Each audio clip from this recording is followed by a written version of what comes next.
Well, I think about that often. as stupid. Yeah, I think about that a lot with, every once in a while that realization dawns on you when you're just kind of sitting around, be like, oh my God, like I'm embarrassing myself by like putting myself out I there, think I feel it like every day. I'm ritualistically humiliating myself as we do this every like, bi-weekly.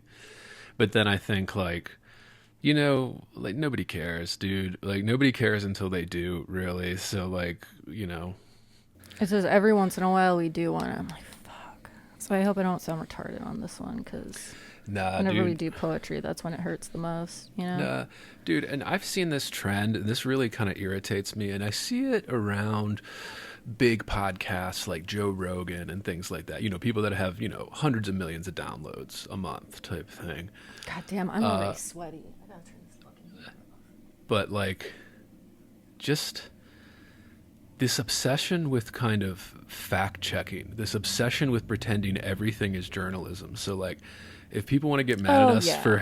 for saying something that like dude, this is a podcast. Like this is a throwaway medium. Like this is not like some informative fucking medium. Like this is, you want to hang out and have and like about cool niche things and like hang out and talk about it. Like that's what podcasts are.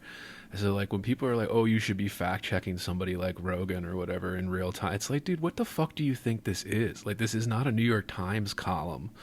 Like this is just people talking. Like they're gonna say some dumb shit. They're gonna say some wrong shit. They're gonna Yeah, but say that's some because things. like idiots listen to Rogan and then like Well, take that's that as sure, but like because he's like talking to like whatever figure about their right. book or like their particular research without, you know. But I just And mean that, like he's not pretending to be a journalist. Like he's not pretending yeah. to be like, oh, this is you come to me for accurate. No, like he literally says all the time, I'm an idiot. Like, don't take advice from me. Like it's kind of, and it's this obsession with like, yeah, we have to be factual about it. It's like, no, we don't, dude. Like we're just talking. This is a fucking podcast. Like you all can act like this is some fucking editorial that we went through like a series of fact checks. No, we didn't. We're just chatting. Our general knowledge, shit we don't know is going to sound dumb.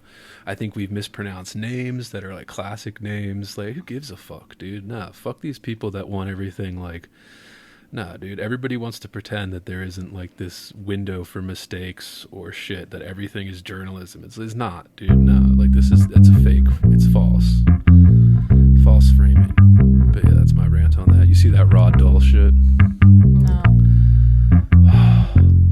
Well, don't look at it, dude. It's just gonna piss you off. But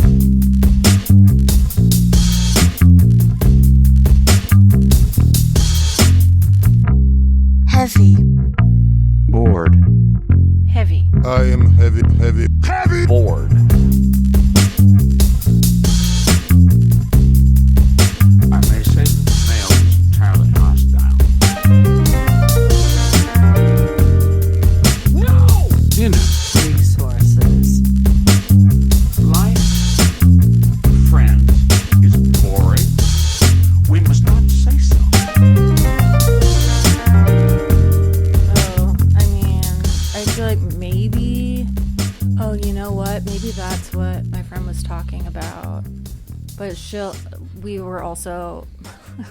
It's funny. The other day, I was taking a walk with my sister and her friend.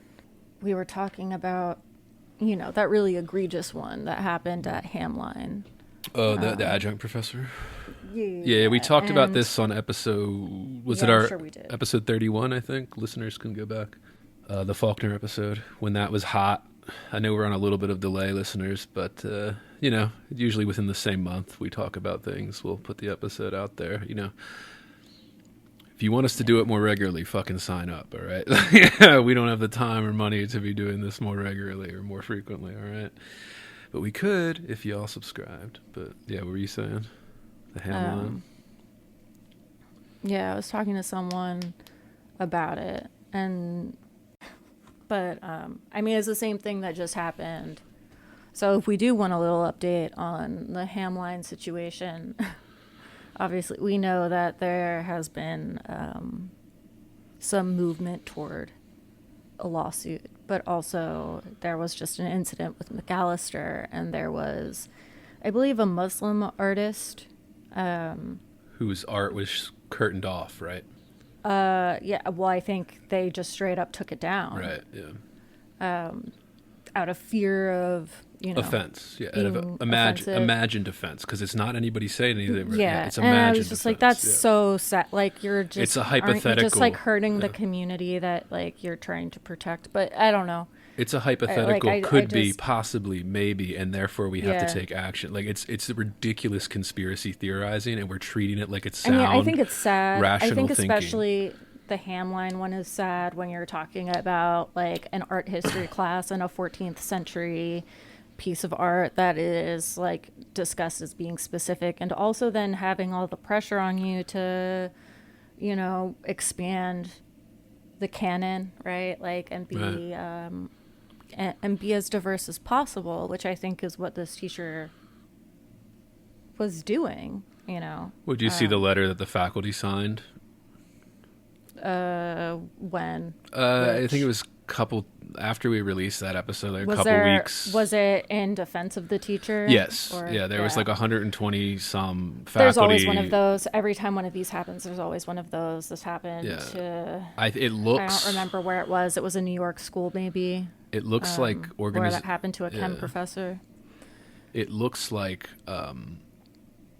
But this case was especially egregious. Well, yeah, and I mean that one at NYU who got fired for being too difficult teaching organic chem. Yeah. Yeah, I don't know But- as much about him and like what his deal is. Maybe he's just like some old fucking crank. No, Like, I don't know. No, dude, But, it was yeah. it was literally kids mad that they couldn't pass the class. Like that's what it Because they always. couldn't get into medical school. Yeah, that's what it always is. That's what it always is. It is angry students that will have a vendetta and they want to get vengeance. It's not justice. This is not correcting the record. It is social vengeance. That's what it is. They're taking out their anger on somebody and we're letting it happen. Like, well, that's the thing with the Hamline thing. It looks like fire is putting enough pressure on that school. Looks like that president's going to get ousted. Now she's still hanging on and she's still fighting. I mean, that was really bad. Yes. Like, you do not the day of, because somebody complained, come out and just say this is Islamophobic, and Right. That's what I mean, 'cause there are and no this is, adults. like, I don't remember the language that they used, but it was language that I think does like. It was the therapeutic language of social media. That's what it was. No, it was this but it causes was me like- harm. This is traumatic This was for like me. one This of is those cases of yeah. this could like, be really damaging to this person's career, and like how.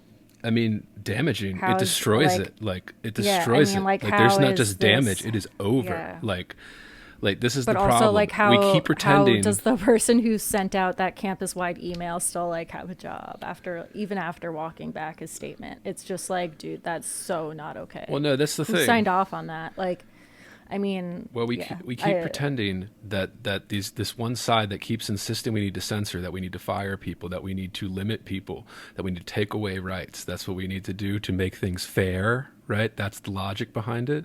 Like we keep pretending that they have some type of rationale behind it. We keep pretending that like they have something to offer. Like they don't. Like they just want to censor art. They just want to get back at a teacher they don't like. Like these people are yeah, not I mean, supporting to me, something. This They was are just lying. an instance of It is a lie. someone who made the decision before they saw the image that they were going to complain about it. But Like, yeah, exactly. I mean, because they exactly. decided to sit there and see it. They had all the trigger warnings. Exactly. Like, I mean, this teacher did seemingly everything right. Exactly, dude. Exactly. But like this is it's going to keep so happening. I don't even, It's going to keep happening yeah. until an It adult doesn't even stands sound up to me like and an says issue no. of like. Yeah, I don't know. This just sounds like Where are sort the of leaders? Where are the people in everyone charge? in this situation was very immature in how they handled it. Well, and not just that. You're at a university. Like again, where are the leaders? Who are the people that are going to stand up and say no to this? Because that's what we need. These people are just complaining. They're using these therapeutic language that they're repeating from social media, right? Oh, my trauma. Oh, this could possibly, maybe, might motivate some weirdos to do something. It's like this is incredible, irrational bullshit Yeah, that they're I mean, feeding this was people. also, like, it is not. They don't have a leg to again- stand on. It's fake. They're lying. They're making it up. They're dressing it up in this therapeutic language to make it seem like it's harmful to look at a picture or have a book published sitting on a shelf in a bookstore. Like this is what it is. It's such an exaggeration. It is hyperbolic. It is unhinged exaggeration. And the same thing with this Roald Dahl stuff. I guess you didn't see it. It just came out these last 2 days here. We're recording this on February 18th, listeners. So when you hear this, it'll be a couple weeks and it'll feel stale, but it's still like, again, who's standing up for this? People are like the Roald Dahl stuff. Well, okay, the estate was sold to some fucking publisher, right? They are literally rewriting the books. They're rewriting the books to take out what they call, quote unquote, offensive language, right? And this is the same case. These are the same people that are saying they're harmed by looking at a picture. These are the same people that say they're harmed by a book sitting on the shelf, published, that they're harmed by it, right? It's not just that they don't like it. It's that they're harmed by it, and we need to remove it and censor it. No, it can be offensive language that we still look back at and say, like, this was offensive, and maybe, like, here's how we've evolved as society. Well, I think that's what pretending. we continue to do with, like, people like Flannery O'Connor, for instance. Like, well, what do you really expect? She was, but of course she was racist. Like, she was a white woman in the South. During segregation, during legal segregation. And I think while we can be troubled by that, we can also... Well, it's troubled. Troubled. They're not troubled. No one is troubled by knowing this fact that America was very like nobody's troubled. Like, that's what I mean. It's a lie. Like, they're lying about this. They're lying that reading a Flannery O'Connor book hurts them and stuff. Like, it doesn't. It doesn't. It's an exaggeration. It's incredibly hyperbolic, and everybody needs to just stop playing along with these people. And this Roald Dahl stuff, dude, they're taking out words like fat. They're rewriting this stuff because, of course, that's offensive. So Augustus Gloop is no longer fat, right? They can't call him fat in Willy Wonka, Charlie and the Chocolate Factory. This is what it is, dude. Like, and we keep making excuses for it. We keep pretending that the people trying to censor art have some rational ground to stand on. They don't. They are lying. They are exaggerating. They're being incredibly unhinged and hyperbolic. They're exaggerating the harms, again, quote unquote, scare quotes, harms that a published book does to people. Like, it's absurd. We're living in a circus, and where are the adults? Like, that's what I mean. Where are these people that know that these people, like, this is not a rational ground to stand on. This is not a way forward. This is not healing. Again, the therapeutic language that they use there. This is not healing or dealing with trauma. This is censorship of art. And I'm so tired of excuses for censorship, for removing things from publication. Like, I am so sick of this. Like, it's reached absurd levels. And rightfully, a lot of writers are going after it right now. And again, not all of them. A lot of them are saying, oh, actually, they have a point to change all these words in Roald Dahl's masterpieces. It's like, oh, okay. Well, it just feels like very whitewashy. That's what it is. Okay. It is. Let's just also, like, if he did say something that's really offensive, let's not write over it and just accept that it's there. And again, it's a hyper, to say that he wrote anything offensive is a hyper exaggeration. But just to play devil's advocate here, even if he did, right? But, the same thing. The logic is sound. I get it. Yeah. Like, you don't want to, I don't know. Like, you don't just cover up what, like. Right. Exactly. What bad occurred, I think that's what I mean. They want to teach. Crazy to do that. But I guess I shouldn't say crazy either. No, it is. But, I think it's crazy. It's crazy. And I think more people should say it. Like, it's crazy to start trying to censor this in order to save the world from racism. Like, that's literally what they're doing. They're trying to save the world through censoring art. Like, it is absurd. It's illogical. There is no rational ground. These people are unhinged, exaggerating liars. And we should just start calling them that. Honestly, that's what it is. If you want they don't care about more books. Supportive of, they don't care about literature. The black art community. The best thing to probably do is actually just to consume more literature and art by black people instead of just pointing out who did bad. That's the excuse, that's right? My feeling about it. Like, the excuse is we're trying to save black people from racism. That's the excuse that's being used. And that it's just so, and again, if you challenge that. Well, not with fat.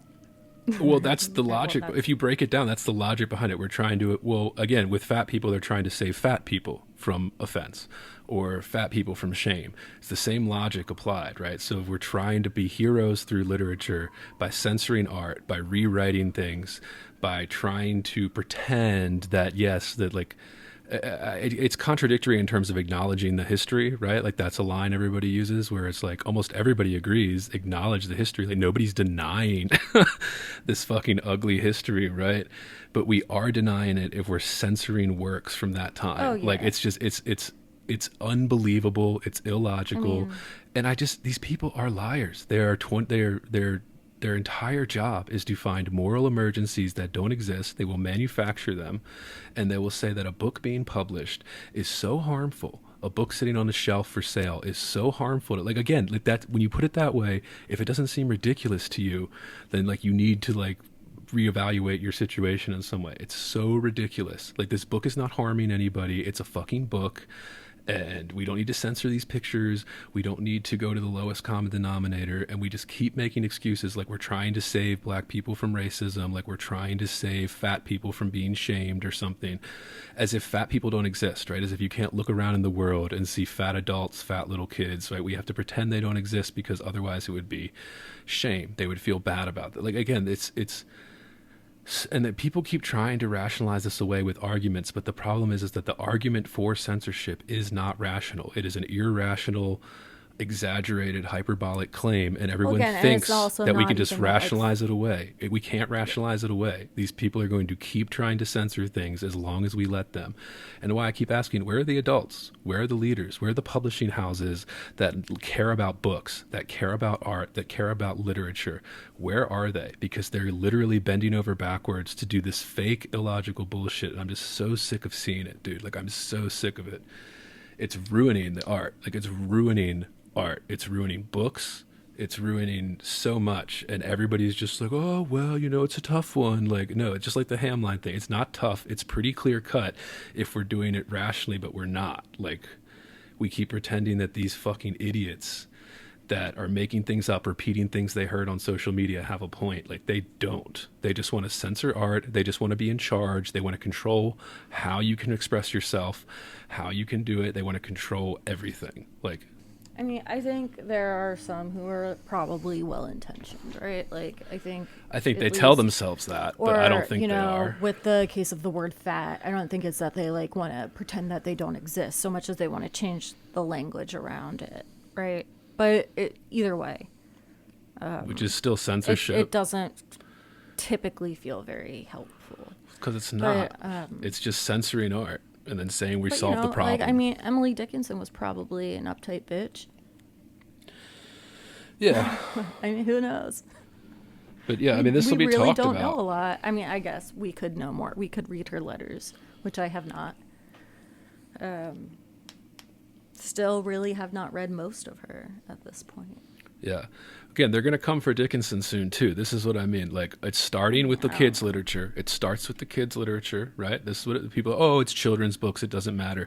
And then it comes Mark Twain, right? We have to censor the N-word out of Mark Twain. We have to censor all this stuff because I fucking hate Mark Twain. Censor the shit out of him, see if I care. But, I mean, I just, like, that's the thing, right? Like, and then that's the thing. And then apathy is an excuse, right? Like, all of this stuff is just like, we don't have to preserve our history at all. We don't have to preserve these artifacts. No, I don't think it's helpful. I don't think it's helpful. I think if you're going to show and then Mark we have to Twain, censor you should Emily show Dickinson. him in all of his awfulness. I was as we were preparing for this, listeners, I was sending Sophie like pictures. There's like a few like mentions of Jews and stuff, and like some of the, the lesser known Dickinson poems that we're not, but we don't canonize, but like, they're in her collected complete works that we're reading here this week. And dude, you think that's not coming soon? Like, you think that's not coming? Like, that's coming. Like, if nobody stops, if nobody is saying, hold on, that's irrational, this is ridiculous, what are you talking about? It's a book.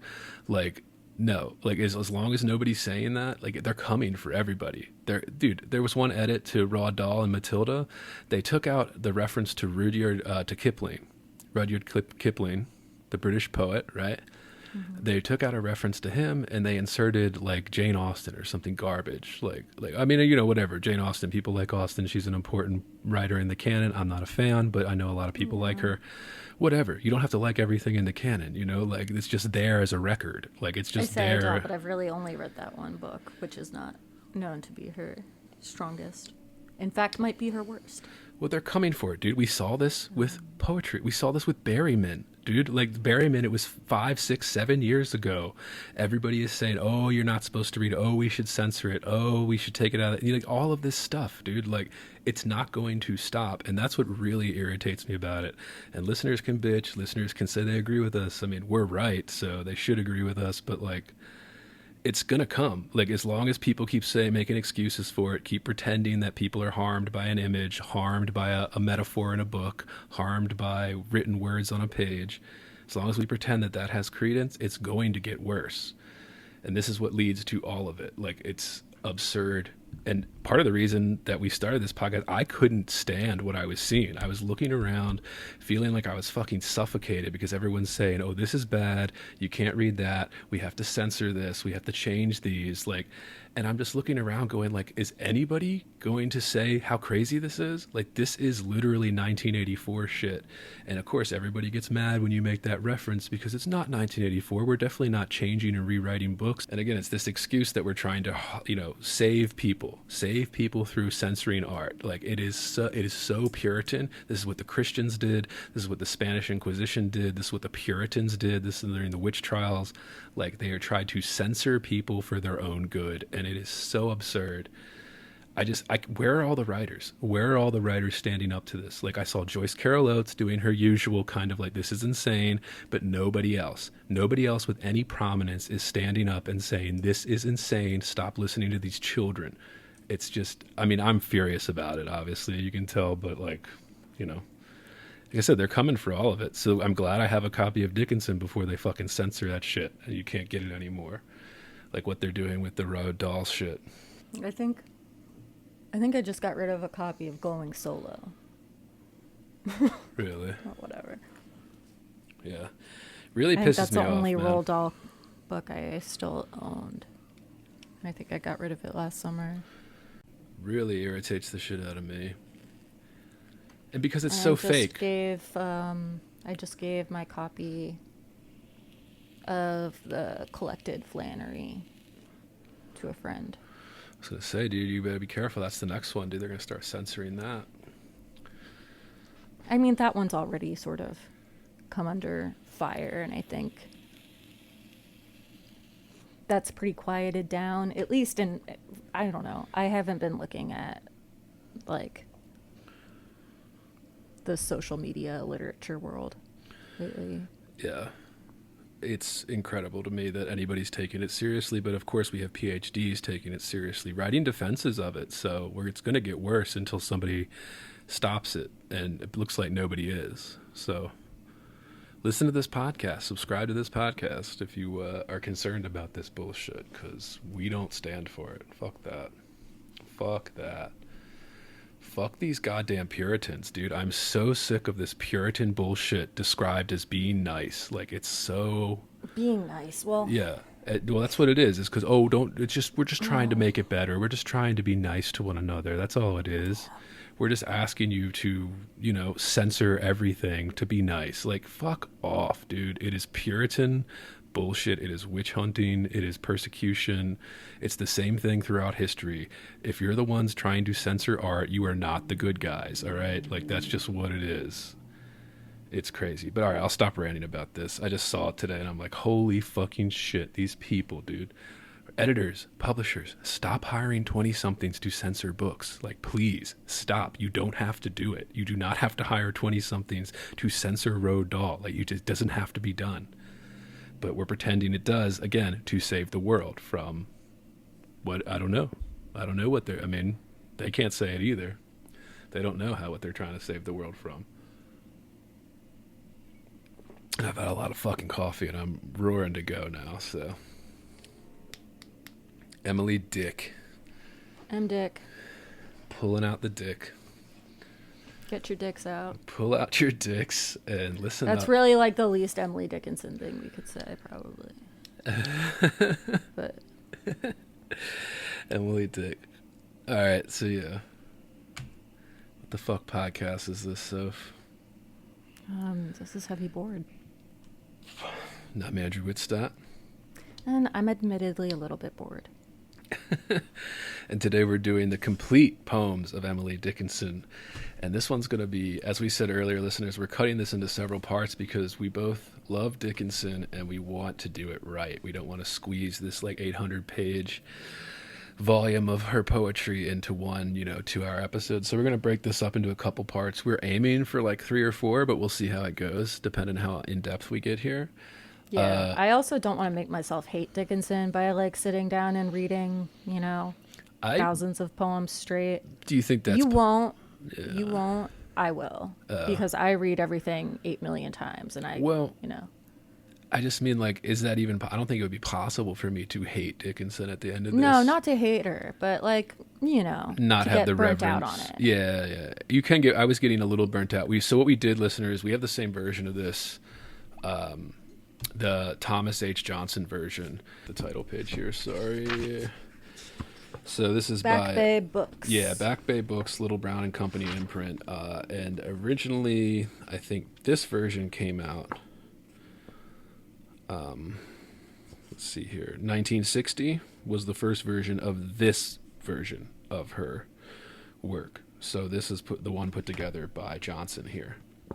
Yeah, the first in 1960, copyright. Yeah, the copyright's all over the place. Starting with 1890, because obviously there were a lot of different publications of her work, but we can go into that in a minute when we, I have some notes from the intro that we can maybe... Yeah, and the 50s, we can get into discuss. that and how they did this. But yeah, the 50s were really where a lot of the kind of refinement to these kind of, complete works of Dickinson's were happening at Harvard and other big schools. So 51 and 55 are the big ones. And then there were some that came out in the late 1800s after her death by a few editors. And there is, they changed some of the poems in this. And we have a few questions about this as we get through her work here. And we talk about, how her poems were discovered, because that gets into it, all that good stuff. But yeah, so we have the same version of this. Pick up a copy, again, before... the censors come for it. I got mine at Barnes & Noble's like over a decade ago. I'm sure they still sell it. I don't know if... I got mine for like $3 or $4 used from a bookseller through a library that was selling used copies. So Yeah. And you can find that, listeners. So as always, we'll link it in the description.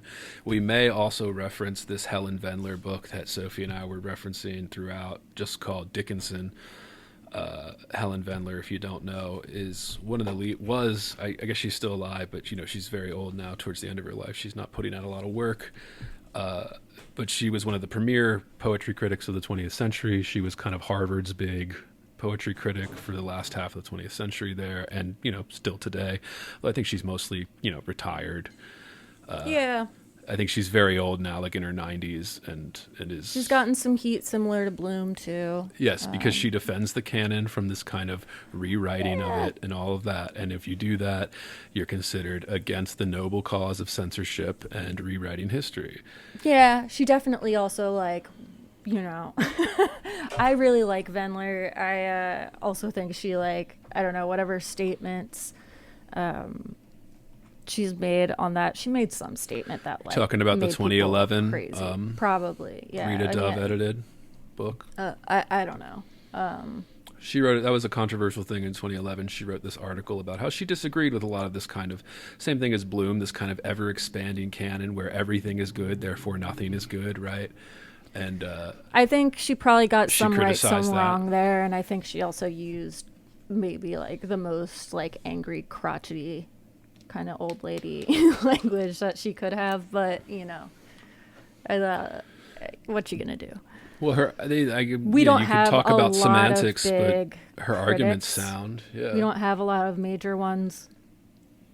I mean, dude, we've and seen this all the increasingly time. we see, the thing of the poet as the critic, so that's why you'll see collections of Coin of the Realm. We see Carl Phillips. We see a lot of poets sort of taking that on, and it's definitely a very, I would say, not entirely the same in terms of the kind of criticism we see, but similar. It sometimes a little less in the way of classicist work there that you would see from someone like Vendler. You would see from someone even like Marjorie Perloff, who's somebody who I would say is maybe more of like an avant-garde focused critic.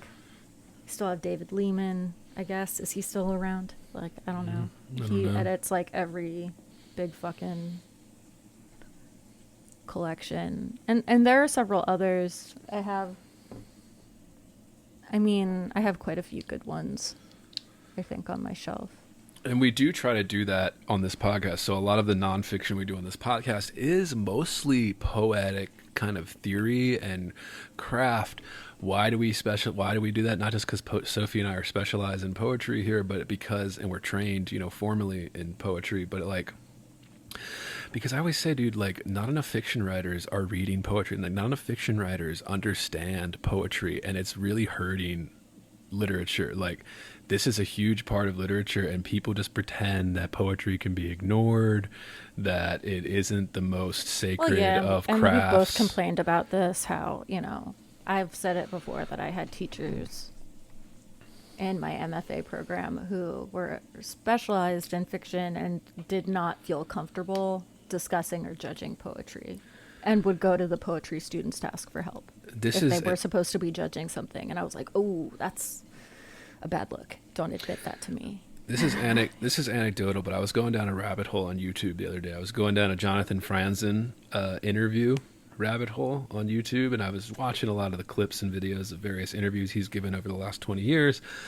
And there was one he gave maybe 7 years ago, like 2015-ish, where he talked a little shit about Emily Dickinson. And I was just like, oh my God, dude, like, I respect Jonathan Franzen, but like, you don't know what you're talking about. Like, you don't know what you're talking about. And just because like you think you can say this because you don't understand what you're saying. Like, he was saying that Dickinson was a bad writer. Those were his exact words. And I don't want to take him out of context with this, because he was trying to make a point about how when you're forced to read a lot of her work, you notice that the rhymes are more slant rhymes and not perfect rhymes. And I was just like, dude, that's what I mean. Slant rhymes. Right. That's what I mean. That's what I mean. And I'm just like, dude, slant I get it. Rhymes are often better than he's hard a great rhymes, but yeah, okay. Dude, he's a great fiction writer, one of the best Gen X novelists. Okay, like, he wrote The Corrections. If listeners haven't read that, go read that book. Go buy it and read it. It is an incredible book. I sobbed for like 20 minutes after I read it.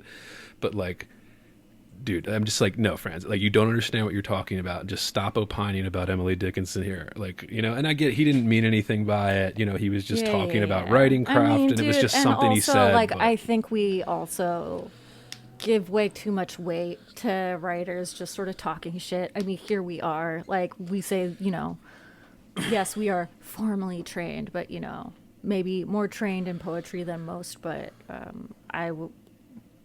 very often myself, as you probably know, question my own judgments, feelings about things. And there are a lot of times too, and we'll probably talk about this, but even with someone like Emily Dickinson, sometimes it's hard to know how much of your appreciation comes from a place of familiarity versus whether something is good. So like, when I find myself reading it and like judging other poems as being lesser, is it because I'm not as familiar with them, or is it because they're actually not as strong?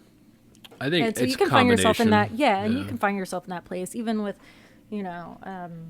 contemporary poets. I have this issue a lot where I'm just like sort of in the middle. I'm not sure yet. Or if I maybe don't like something, but you're still sort of searching for the technical reason why in the poem, or whatever the moment of the poem is that makes you respond that way to it. So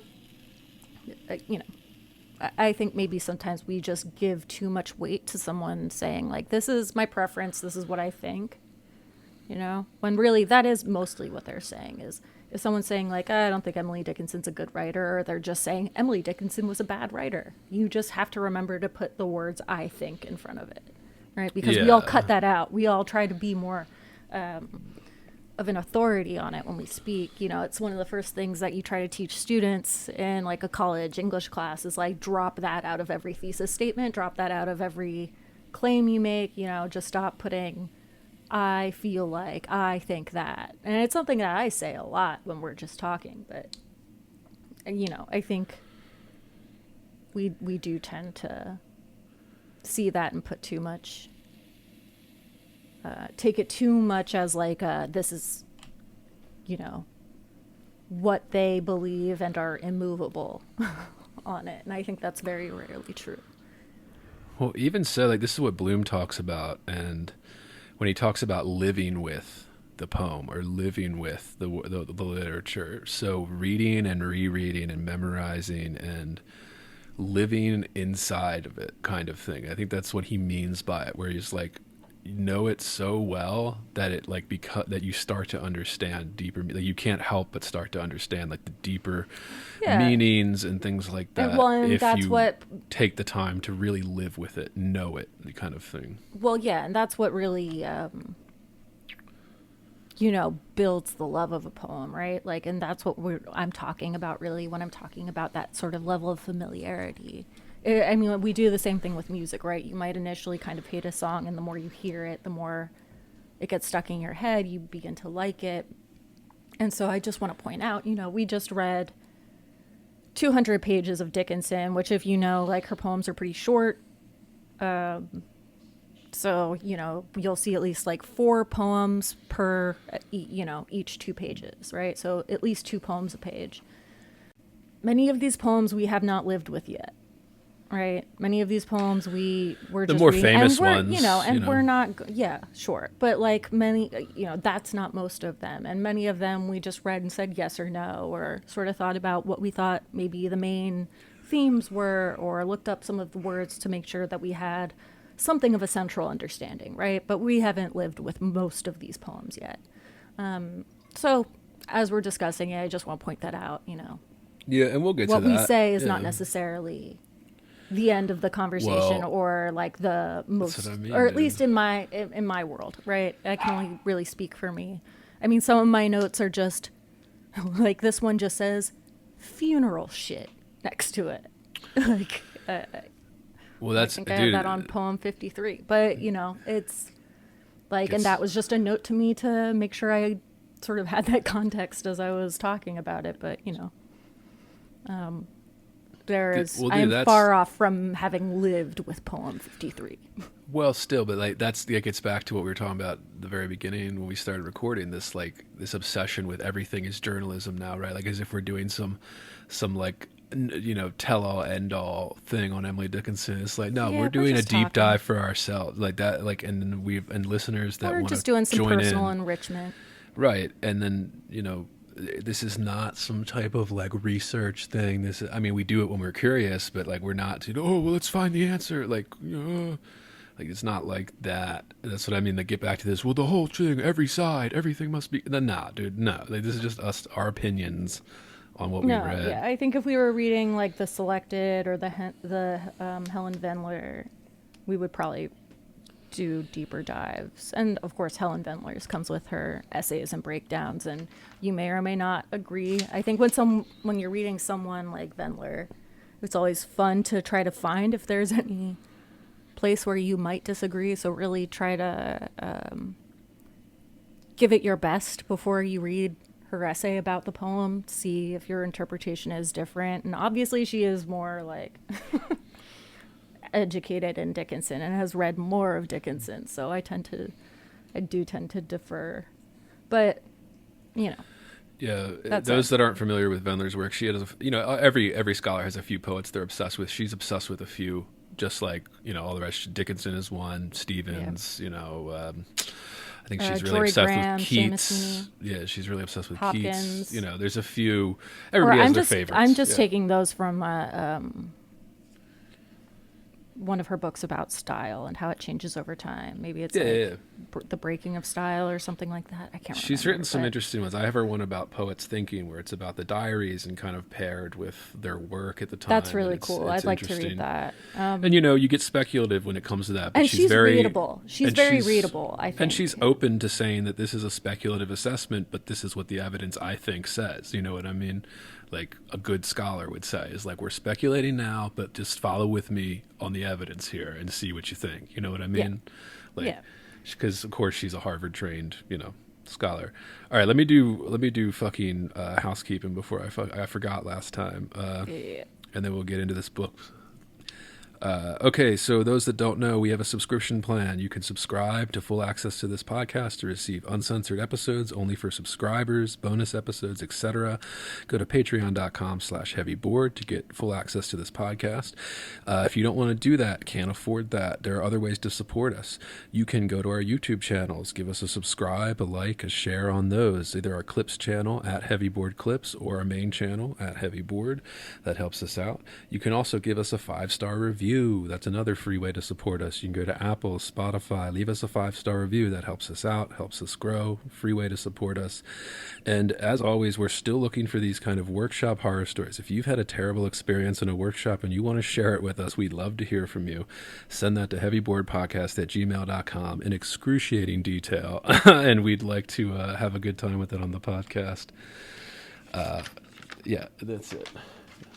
And all right, so Dickinson. That was good housekeeping, nice and quick. All right, so where do you want to start with this, Soph? We did... I mean, there isn't a whole lot I think we need to go over in terms of her background before we jump into the poems. I would just say, she is the Amherst mystery. If you know anything about Dickinson, you probably know that she was holed up in her big house referred to as the homestead in Amherst, Massachusetts. She spent a little bit of time, I think, at Mount Holyoke. It's an all-women's college up there. Really small. She writes a little bit about it. We see some of that in the intro here. But either way, that's one thing I learned from this introduction is, I've always loved Dickinson, but I've never been like a huge know everything about her type scholar or just, hobbyist, whatever. But or maybe I've watched a few documentaries, so I might be conflating information from documentaries with this intro. So forgive.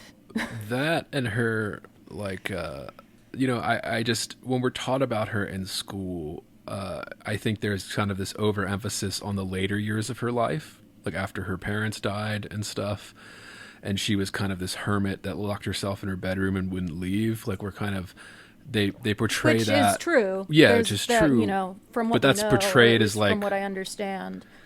But I understood that, again, this is due to my ignorance because I didn't know enough, but it was like, I understood that to be, she did that her whole life. No, that was like the last 10, 20 years of her life. And like, she was a normal, somewhat normal, kind of going about town, person. From a wealthy family. Yeah, right? from an upper class family. And had the wealth to, go not to work school. And have house servants and things like that. Yeah. So that was something I always forget sort of about. Being something of a hermit in her later years. So there's that. Do you know, let's see, I don't know if I made note of her death here. 1886, 1896. Yeah, but like it's speculated like Bright's disease or some shit. I don't remember. Oh, right. Yeah, I don't know. Yeah. I mean, everybody was dying of, what we consider now easily I don't remember preventable how old diseases, she was, is what I'm saying, but probably not that old, Yeah. And the other thing that I learned, not that young though. She was fairly old, right? Like she was very old for someone at that time. The other thing I learned about this was that, everyone, when you go to the overview in school and stuff like that, they're like, she didn't publish during her lifetime or whatever, but like, that's not true either. Yeah, like she didn't do much publishing, but there were like 6-7 poems published by that guy. And some anonymously.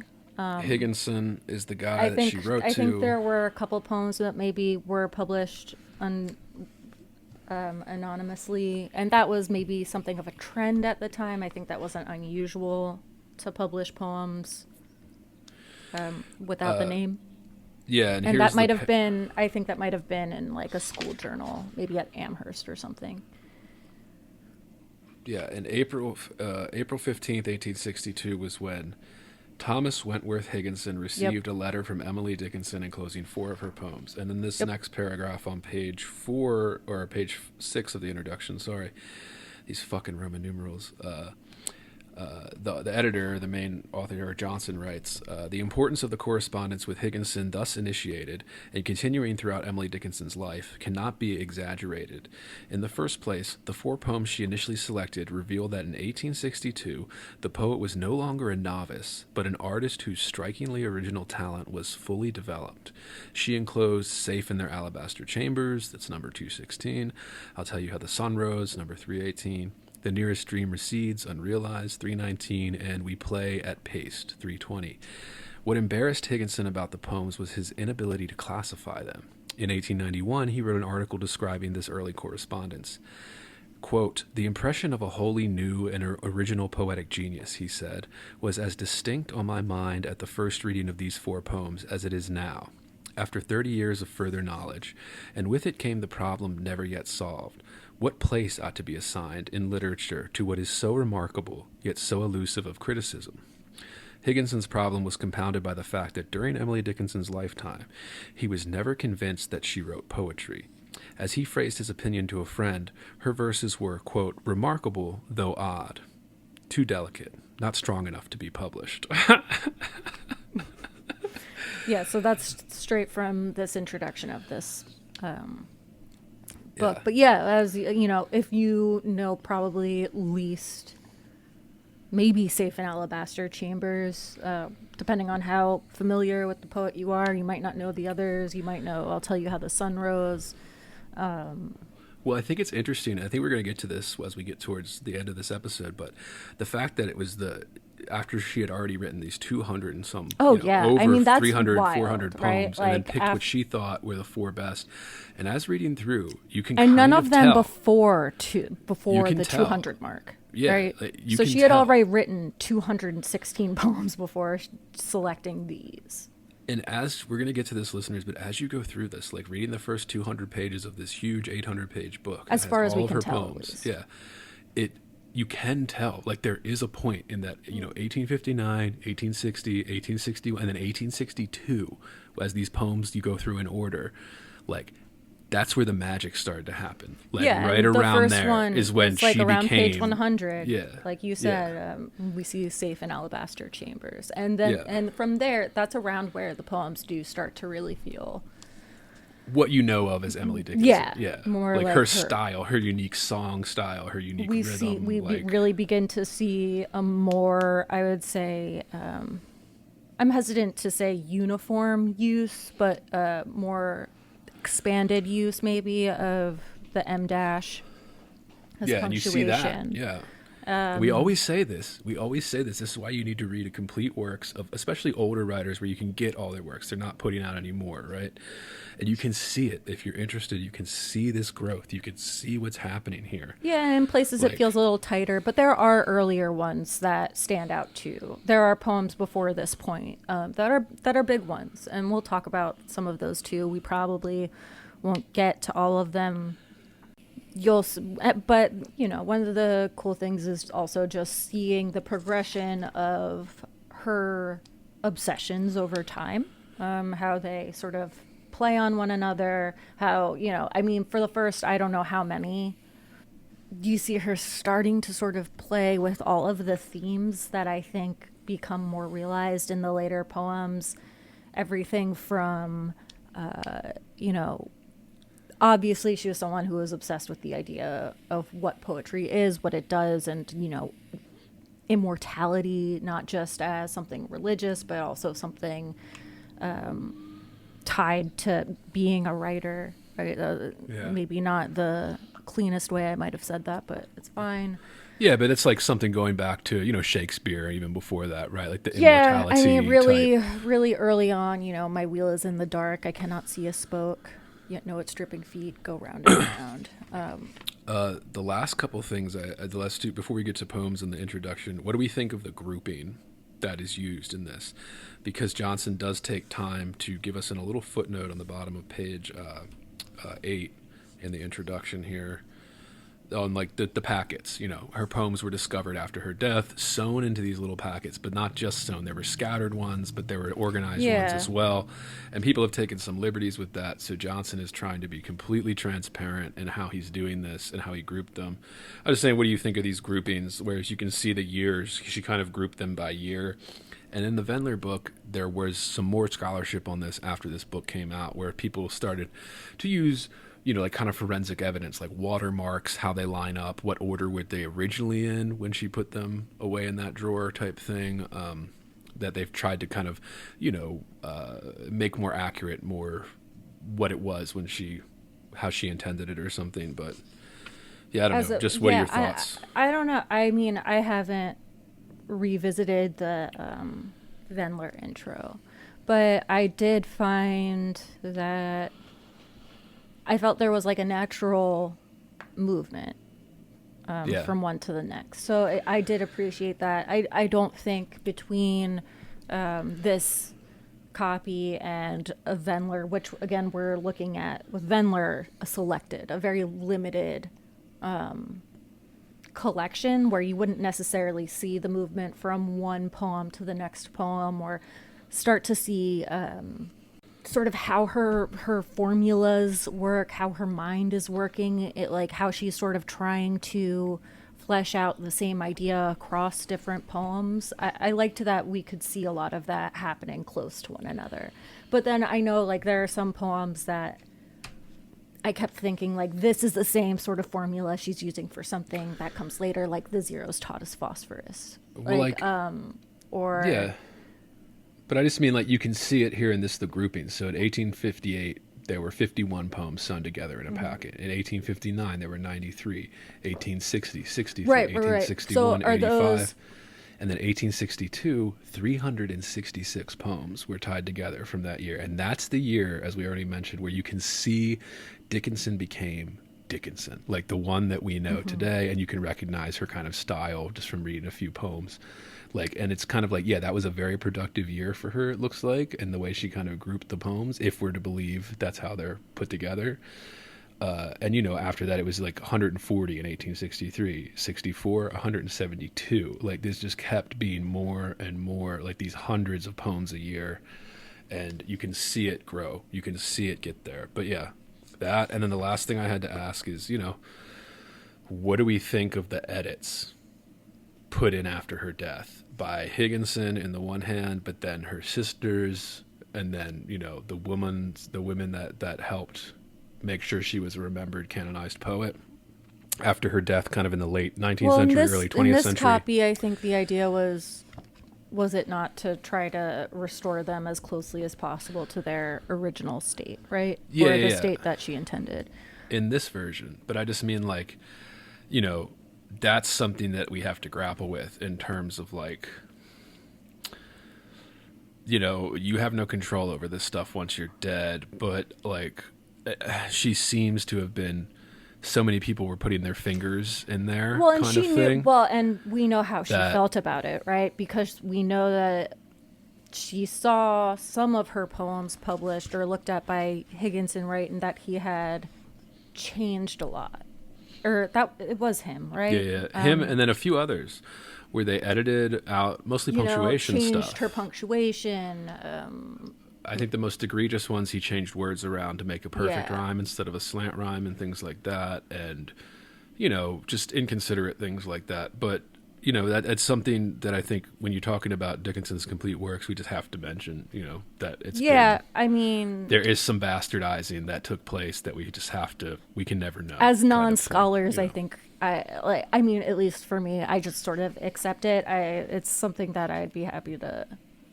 If I could see different versions side by side, that would be cool. We do actually get that in at least one poem here. And I want to talk about that one because I think the change is interesting. And I think actually Vendler talks about it too. But and I think Dickinson, in one of the documentaries I watched, I don't remember which one, but that was one of the things that some of the scholars on there talked about, was you could see her really playing with poems a lot, never being quite done with any one version and sometimes keeping multiple versions, as though sort of leaving it to the reader, or maybe making available different interpretations. So it seems like that was something she was interested in and wasn't necessarily tied to having just one version of one poem, which is kind of interesting. But yeah, even I think, dates are going to be conjecture, right, for all the poems. So, they do their best. A lot of it is estimated, yeah. But even that, so we start really with like the first records that she had, which was 1850 with that first poem. And we know, some of the first big publications of her poems, like after she died, right? We know that Higginson published a really altered version of just a narrow selection of poems. And then that was received well. And I think it happened again. And then finally, it was reconstructed, right? By, I think, maybe her It was her sister and her is it her sister or sister-in-law? Like, I don't know. She her definitely had a living- brother. The book said at the time her only living heir, which was a woman that was Dickinson was the maiden name, and she, I guess for whatever reason at that, had the rights or something, and she put out a few volumes. And this was in the 1900s, 20, 30 years after her death, after Dickinson's other death. people, one of whom I think it was like thought that her brother was having an affair with this woman who I think like was maybe a singer or something, and she was brought in to help by maybe, I don't remember. I don't fucking remember. Y'all go watch that documentary. You can find like several documentaries about her on like Canopy. If you can get a library account, do it. Highly recommend it. And the first one that I stuck out to me was number 2. Maybe because it was sandwiched between these kind of long poems that aren't really her style. The first one seems so far off from her style, with like really long lines, a lot of sort of, we don't see any dashes here. Maybe one, maybe two toward the end. At the end, yeah. But it's also like you can tell that she's kind of going over the great kind of epic tradition that poetry still was at the time. And again, this was 1850. We did our Walt Whitman episode where there were things that were starting to change in terms of like the styles and stuff of poetry.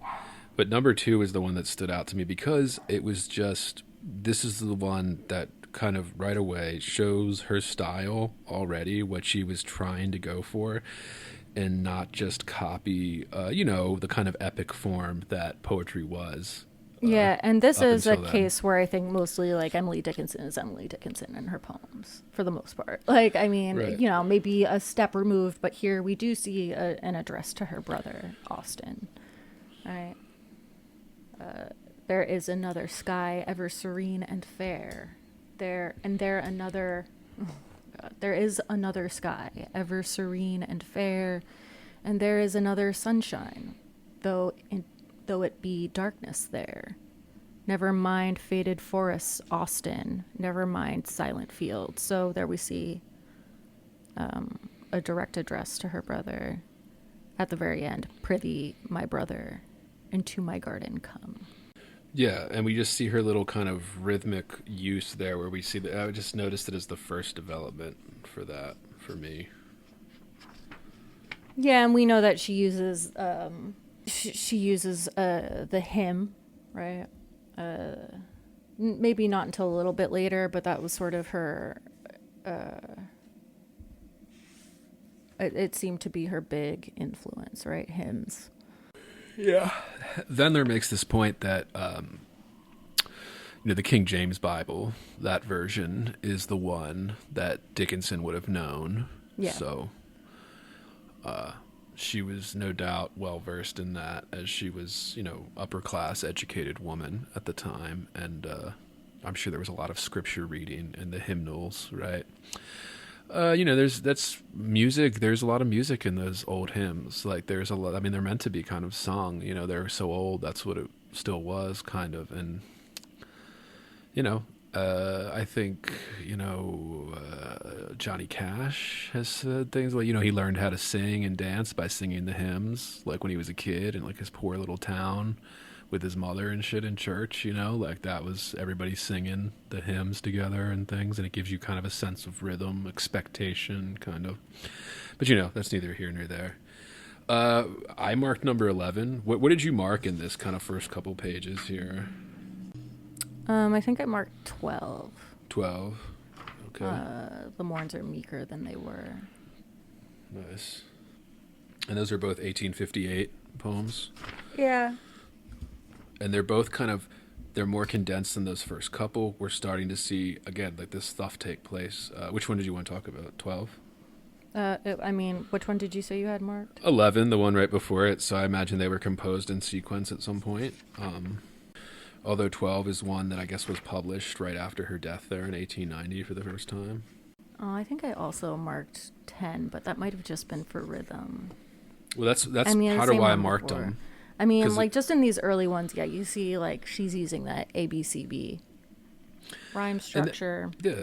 And this is important, like, a for lot of listeners and iambic stuff. trimeter. Like, you know, the thing with Dickinson is that she had so many unpublished stuff, so they put all of it in here. It's kind of similar with Keats. When we did Keats stuff, they put everything in the complete works of Keats.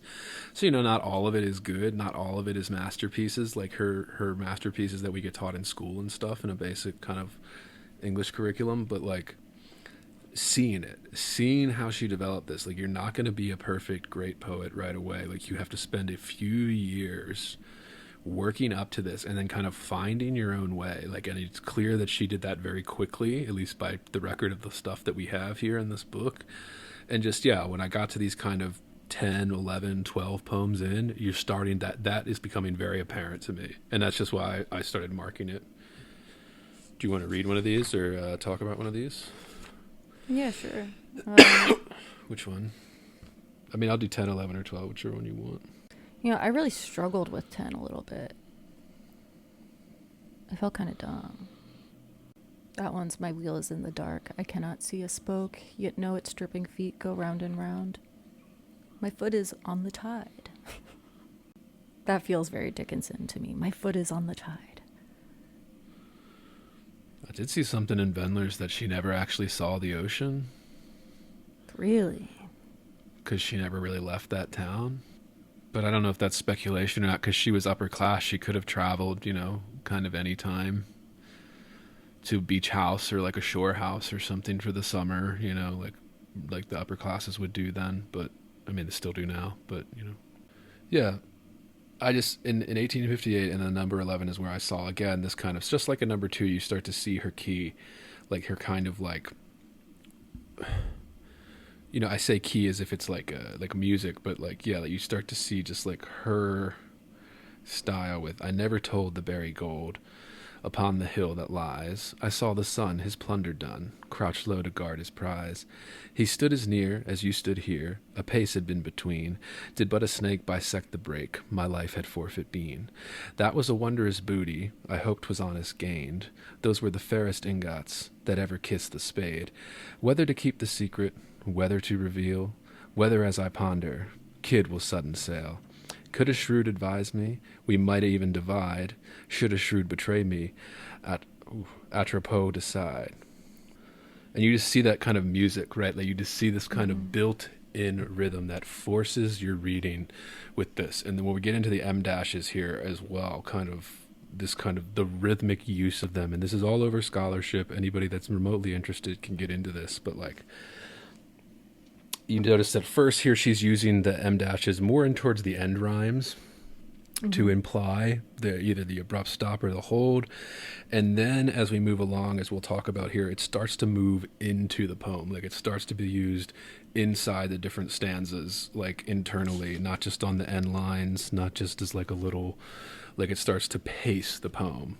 So using this kind of, and, you know, you could use commas and stuff like this for this too, right? But, like, she used dashes, and she's really responsible for making the M dash this, I would say, like, kind of like a rhythmic thing into poetry. Like, she's kind of, you know, the godfather of that, or the godmother of that, whatever you want to say, you know. I would say. And like these three little poems here, 10, 11, 12, are the ones that Sophie and I was curious to see which ones would overlap. It's interesting that they're in the same area but different poems, you know? Do you know who Kid is? No. But I guess it's clearly a name. I mean, it sounds like a tale, right? Or like kind of a story about treasure to some degree, right? At least on top. That was a wondrous booty I hoped was honest gained. Those were the fairest ingots that ever kissed the spade. Ingots, you know, blocks of metal. Whether to keep the secret, whether to reveal, whether as I ponder, Kid will sudden sail. Well, yeah, I mean, the buried gold upon the hill. Captain Kidd's treasure. So, maybe this is a reference. Yeah, I mean, it definitely is. Well, she's using gold and the kind of, right, by which she means you could say literal gold and jewels, right, ingots. But she's talking more with like kind of the nature too, right? I never told the buried gold upon the hill that lies. I saw the sun his plunder done, crouch low to guard his prize. So we kind of see this kind of gold, but also the sun, right? Like kind of same thing. And then we kind of have the nature images, right? And there is this kind of like, I do sometimes wonder, I never told the buried gold, or I never told of the buried gold, you know, like, because she does drop language a lot, right? She does drop words. But, you know, on the face of it, I would read it as I never, like, as if she was talking to the gold. That is my inclination, but, you know. well, I mean, that's if we're taking it as literal gold, Yeah, right? Like, maybe. yeah. But, yeah. I just thought, yeah, that you're starting to see this kind of refinement come into her work, and I thought that was really great. Yeah, I mean, yeah, the next poem, the morns are meeker than they were. The nuts are getting brown. The berry's cheek is plumper. The rose is out of town. So this is a seasons poem, right? And we see a lot of this. We see a lot of seasons over the next, I don't know how many poems, and maybe that's where I sort of started to get feeling a little burnt out on it. Because you sort of get into the rhythm of understanding, like, okay, this is the phase she's in. She's talking about, you know, the changing of the seasons. And Right. that did make me wonder a little bit about the order of the poems, because I was like, oh, is she just like writing about nothing but the seasons for this period? Well, But and I think we don't know yeah. also. I don't know how quickly she composed these, right? I mean, I didn't pay as much attention to the dates. I think at some point, they again, we can only estimate because we don't know, but I think, you know, we're guessing educated guesses. Vendler said that apparently in 1862, that one where we pointed out she wrote, you know, 366 poems in that packet that was dated 1862, she was probably composing a poem or two a day, you know, to get that many in a year. Now, you know, she didn't have to work. She was upper class. She could sit around all day staring out the window and compose poems, right? So we're envious of that. That's a great thing to have if you want to be a writer. But yeah, I think when you see all these poems on the season, right, keep in mind she wasn't trying, and I'm talking to listeners, you know, but keep in mind she wasn't trying to publish these. Like, so if you write 100 poems on the seasons and there's one that's a masterpiece, right, so you're writing 100 poems on the season to get that one that she wanted to publish, you know, kind of thing. And, you know, just good to see, like, it's just interesting to see a great kind of master of the craft work up to it. You know, you don't just start out as a master. You have to work up to it. You have to write 100 poems about the changing seasons until you get that masterpiece that was like, oh yeah, that hit it on the head.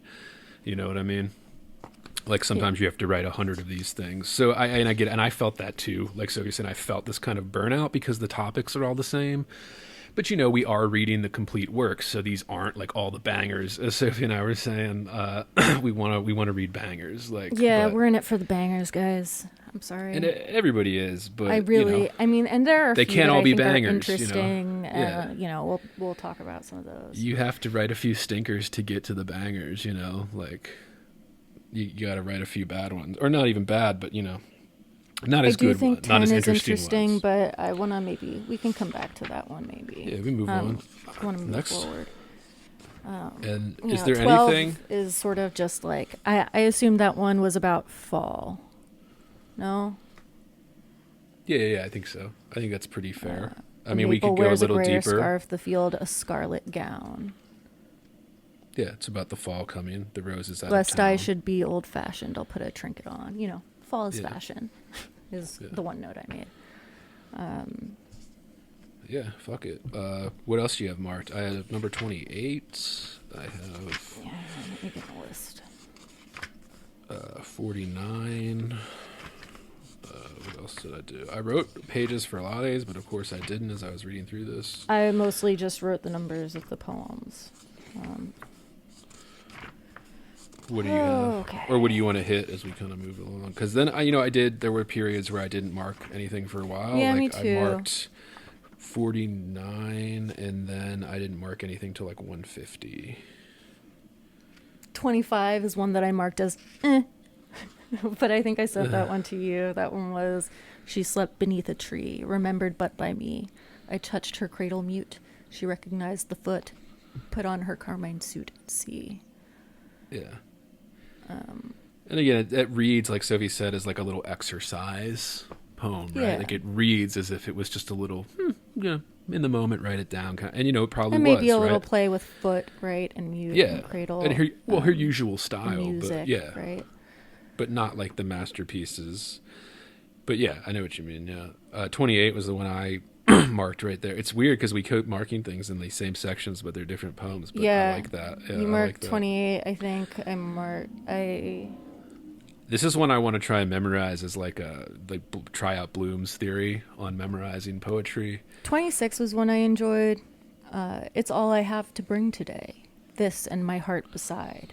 This and my heart and all the fields and all the meadows wide. Maybe I marked it because I already knew it. I feel like this is one that as I was reading, I couldn't have told you from memory that I knew it, but as I was reading it, I was like, yeah, I know this one. And when you look at it, it is pretty perfect. Like, not that it's the best poem in here, but like the structure is perfect. Like everything metrical, Be sure everything you rhymed. count, should I forget, someone the sum could tell. This and my heart and all the bees which in the clover dwell. Right. You know, Not the most interesting in terms of subject matter that she's talking about, but like you said, I think it's pretty perfect. Like, yeah, and this you can little always go deeper. and it's small. It's getting to that small size, right? We're All starting of to see these these things really which small. in the clover dwell. You know, Well, and just like the first couple poems, they were a little bit longer, and she kind of wavered between a couple stanzas and then a single stanza type poems. But like this one, we're starting to see single stanza poems. We're starting to see little tiny, almost nursery rhyme things, and that's why again they strike me as a little bit of practice. But then they're not bad poems, right? Like these are technically kind of perfect poems, and they're just little ones. So 26, number 28, I think is another one. That's like these are all ones that I think listeners, if you're listening, ones to commit to memory. Just because little things that you could use throughout the day, right? 28. So has a daisy vanished from the fields today? So tiptoed many a slipper to paradise away. Ooze so in crimson bubbles, day's departing tide, blooming, tripping, flowing. Are ye then with God? Yeah, just. yeah, she does some funny stuff when she talks about God in the early poems. Yeah, and Vendler's obsessed with that, and I mean for good reason, because clearly, she was raised in the 19th century, very Christian, upper class. She was probably force-fed the Bible, was, having to read it every day at dinner or whatever, around the table or something. That kind of Massachusetts Puritanism still baked into the cake, right, at this time, even though it's like, a couple hundred years after. But yeah, and then there's a lot of scholars talk about her she was, one of the big bold things she did at the time was reject the kind of Christian authority that was everywhere, right? And this was a theme in art all through kind of the 19th century and into the 20th century when Christianity was really kind of dominant in cultural stuff, and people were a little bit like, come on, like a lot of the baby boomer art in the 60s and stuff like this, like is very, anti-Christian, and because again that was an oppressive force at the time, much more oppressive than what we deal with now, Well, and I remember my parents telling me God, I stories don't like you remember couldn't what they disrespect called the her, cloth. what Like she if you was. disrespected the cloth, like But when she you were was at getting that, you know. Holyoke, I think, there, I think there was maybe a disappointment that she was in her that she could not believe, that she was not a believer, or Right. that she struggled to be, and so, I mean, it is hard to have blind faith in things, right? Like, yeah, but there was not just that it was hard, but that she, I think, felt like she was like left out of something in some way, and is constantly sort of searching for a way. I think a lot of writers, I think some of the best writers have that internal struggle of, if you feel comfortable in like a little group or a clique, like, you know, you're not going to write as good a stuff as if you're always constantly uncomfortable and you can't really find a clique. You don't know where you really quite fit in. I think that's where we get some of the best stuff in art, is where these people don't quite fit in with all this other stuff. But I didn't mark another one until 33. do you want to hit it? If recollecting were forgetting, then I remember not. And if forgetting recollecting, how near I had forgot. And if to miss were merry, and to mourn were gay, how very blithe the fingers that gathered this today. That one just feels very much like a playfulness with language that I think is very much still Dickinson, but like a really early attempt at that kind of playfulness in language. If recollecting were forgetting, then I remember not. Yeah, and all of these last couple that we just hit are all estimated to be composed around 1858. So again, we're saying that, like, structurally these poems are there, stylistically they're there, but they're not quite as good as the bangers that we learn about in school and stuff like that, right? But like, I always stress, it has to be written. Like, you have to write these little practice poems. You have to write these little things to get to those masterpieces. They're not just going to happen, Yeah, I mean, I think this one is maybe kind of hard to just say precisely what she's saying, but, we have if recollecting we're forgetting, then I remember not. So as if, like, literally if we were to switch these things, well, I remember not, and that's a recollection, right? I don't remember this thing that happened. And if forgetting is recollecting, I'm adding the word is here, right? How near I had forgot, right? Because when you recollect, oh God, I should have written down my original formulation. It took me a while to parse this out. If you're remembering, it's like, oh, how nearly I had forgotten it, right? But, like, you can see it, right? Like, you can see sort of she's just playing with the ideas of forgetting and remembering. Yeah. It doesn't feel quite perfect.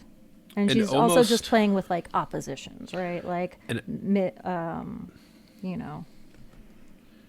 mournfulness and, to be gay, right? To be happy. Yeah.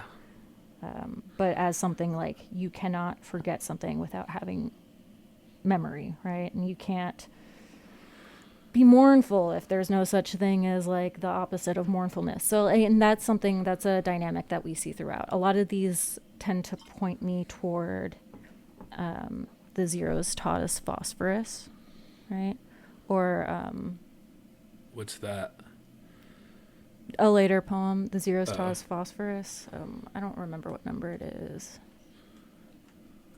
We'll get to it. We don't have to. Yeah, but that's one where it's like she's playing with those sort of oppositions, right? Cold taught us warmth, right? You learn cold from, she's sort of playing with the idea that that's really kind of simple if you think about it. Like, oh yeah, that, like, the idea that you can only be happy because there's such thing as sadness, right? That's the central idea, I think, that she plays with in a lot of these sort of wordplay poems. I think, dials it in more in a poem like The Zeros Taught Us Phosphorus. But, like, even that, like, I think, we should talk about this. Like, Dickinson's a lyric poet, right? Like we would say. Yeah, I suppose. we I mean, very formal. I don't know. well, I just mean in Not terms, exclusively, but sure. yeah, but I just mean in terms of like this idea of this, get back to kind of like our color episode, listeners can go back and listen to that, like with this idea of lyric not having to make a kind of narrative sense, right? But what we get out of it is the music, the appreciation. And I think there's a lot to Emily Dickinson's rhythm that just hits me in a sweet spot. It's almost like pop music or something, you know, it just hits you in that kind of nursery rhyme way where, and I'm not saying her poems are nursery rhymes, you know, I'm just saying it hits you in that kind of same way when you're a child and you hear these pleasing, goofy rhymes, you know, like in a nursery rhyme type thing. And it just kind of is like a pleasing little,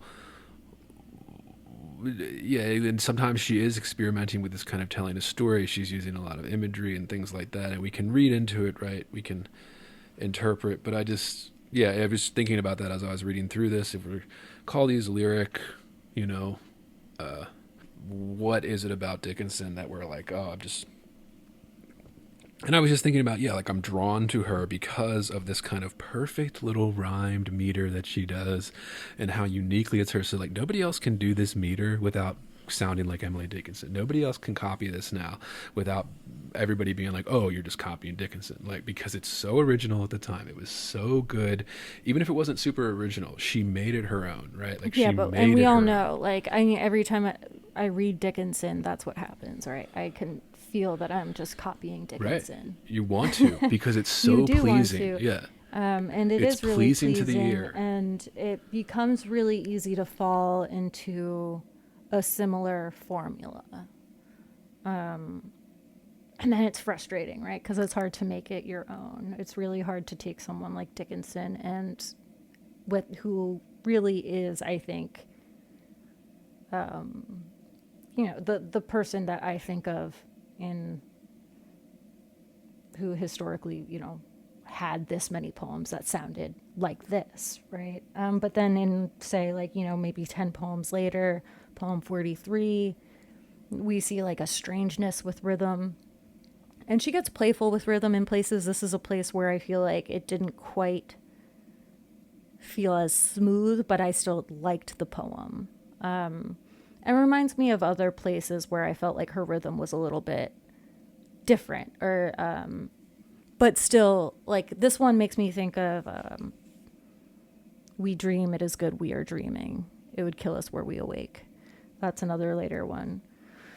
But 43 is could live, did live, could die, did die, could smile upon the whole through faith in one he met not to introduce his soul, could go from scene familiar to an untraversed spot. So you want to add like a little, you want to add stresses in weird places. So this is also something that she does.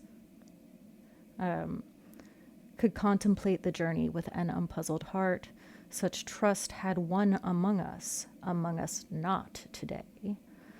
We who saw the launching never sailed the bay. I marked this one mostly for rhythm, but this again feels like, you know, a poem about faith, right?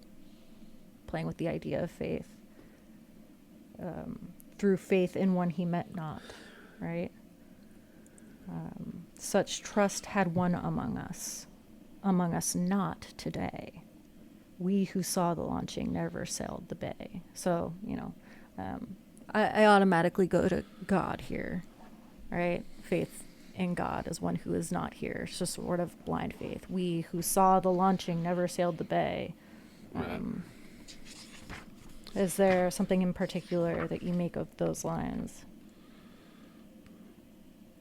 I think I think you're right in terms of, I guess we could argue faith in terms of this, but yeah, I was trying to pin down we who saw the launching, right? The launching of a ship, I assume.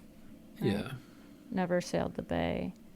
The only type of launching I sort think of there would be belief in then. something that you haven't done, but like also that's You've never something that you seen. can believe, right? Like that's something but you can see. Well, I guess she's never seen. We who saw the launching, if it's the launching of a ship into the sea, which is like kind of a weird word. That's why I'm hesitant. But either way, I I think it's a fun poem. I think it's an interesting one that kind of shows how she does play with rhythm. It isn't always that. It isn't always as formulaic as it feels, right?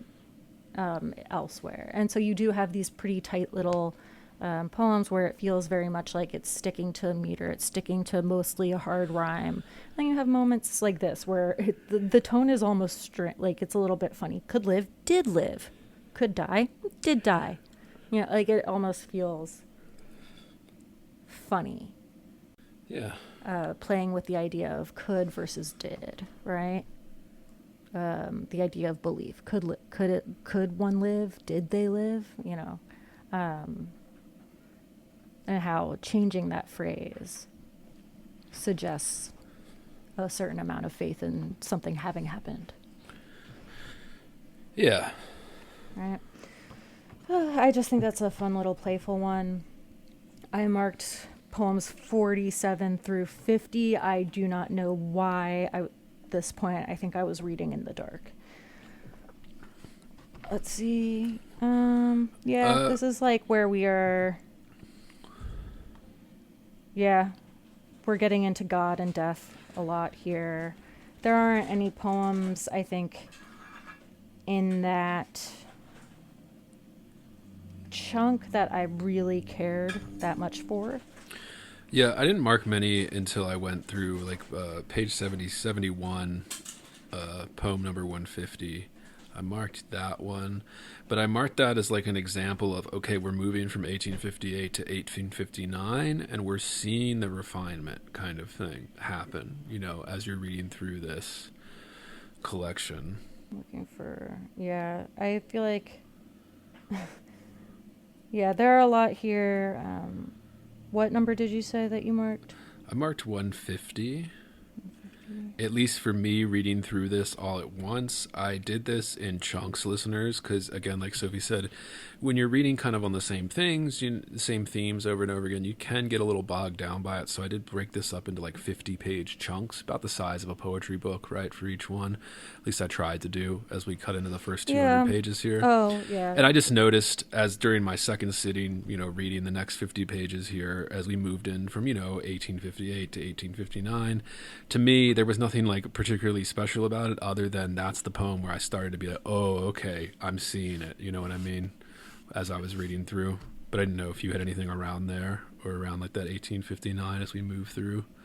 Because I have another one around that same time, although it looks like it moved right into 160 or 1860 here, because I liked 165 too. Because right around there, we have faith is a fine invention. What number? That one was that's 185. So let's go a little bit before that, because I know I have ones before that. Yeah, we have 165, a wounded deer leaps highest.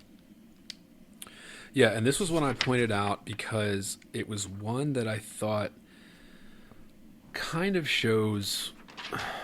What did I write down here? I wrote down a good example of a poem starting off very strongly, as all of her stuff does. She has a lot of first line bangers, and then I think kind of crumbles in on itself. At least that was me reading through it here. See what we think as we reread it together. But it struck me as a little bit as, and as some of these, as we already pointed out, feel like practice poems, feel like unfinished. Maybe it was just little practice verses that she was writing down, etc. A wounded deer leaps highest. I've heard the hunter tell, 'tis but the ecstasy of death, and then the break is still.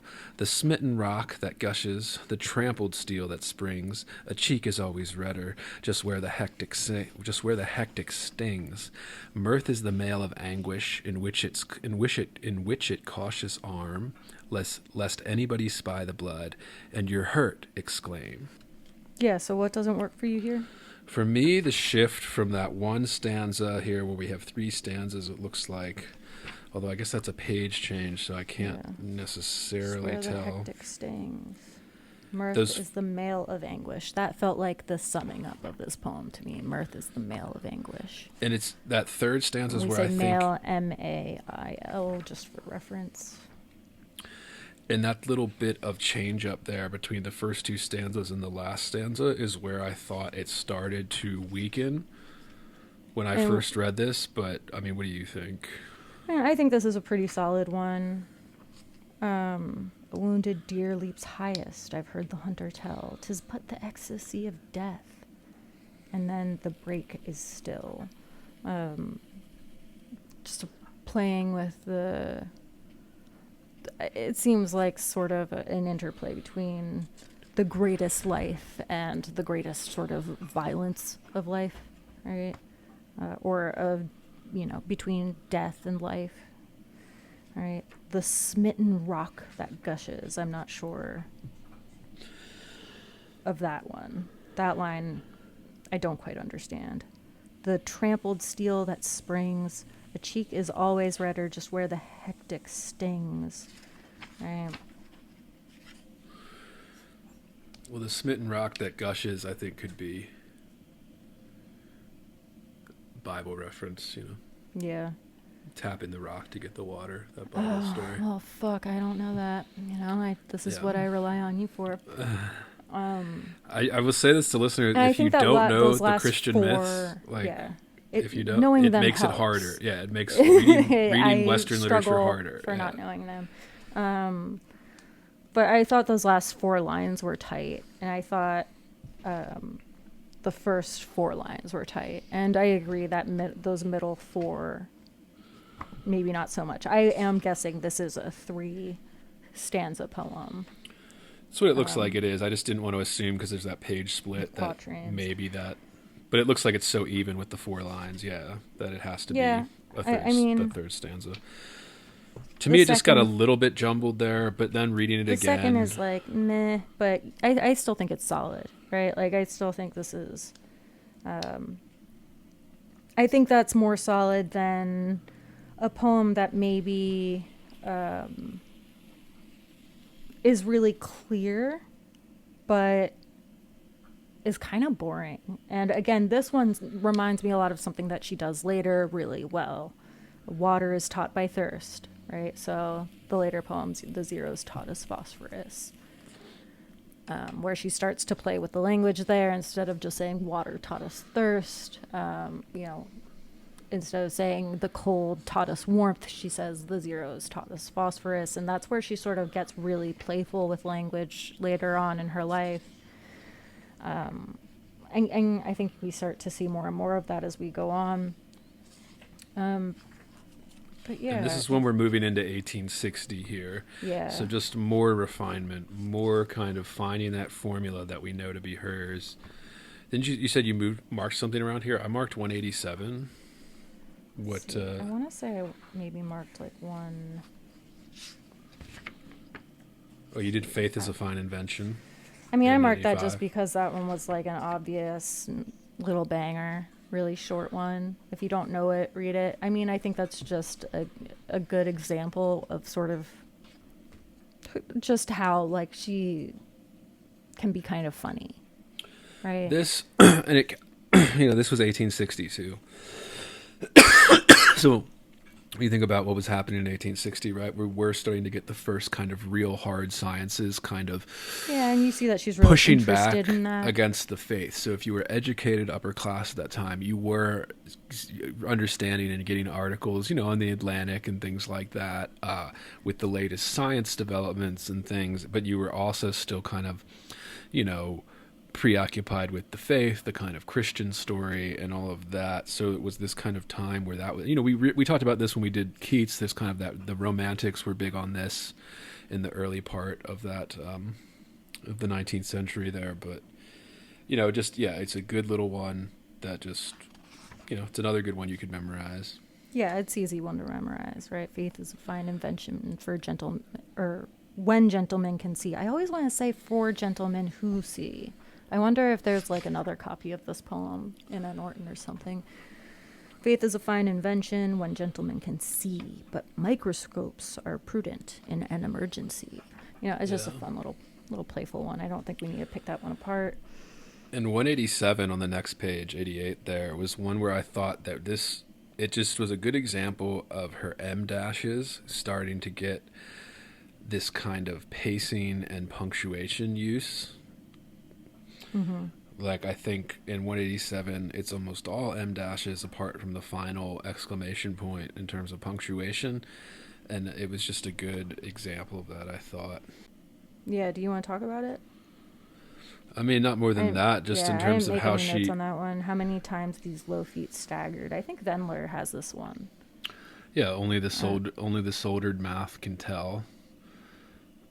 Try, can you stir the waffle rivet? Try, can you lift the hasps of steel?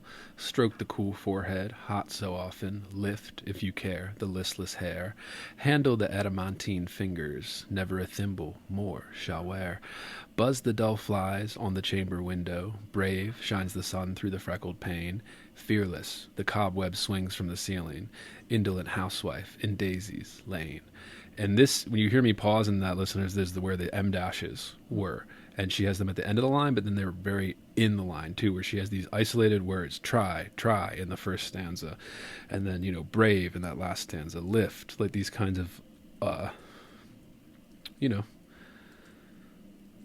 Yeah, this reminds me of another later famous poem. Right, well, that's what I mean. We see this happening Again, now. like, This I is heard a fly 1860. buzz when I died.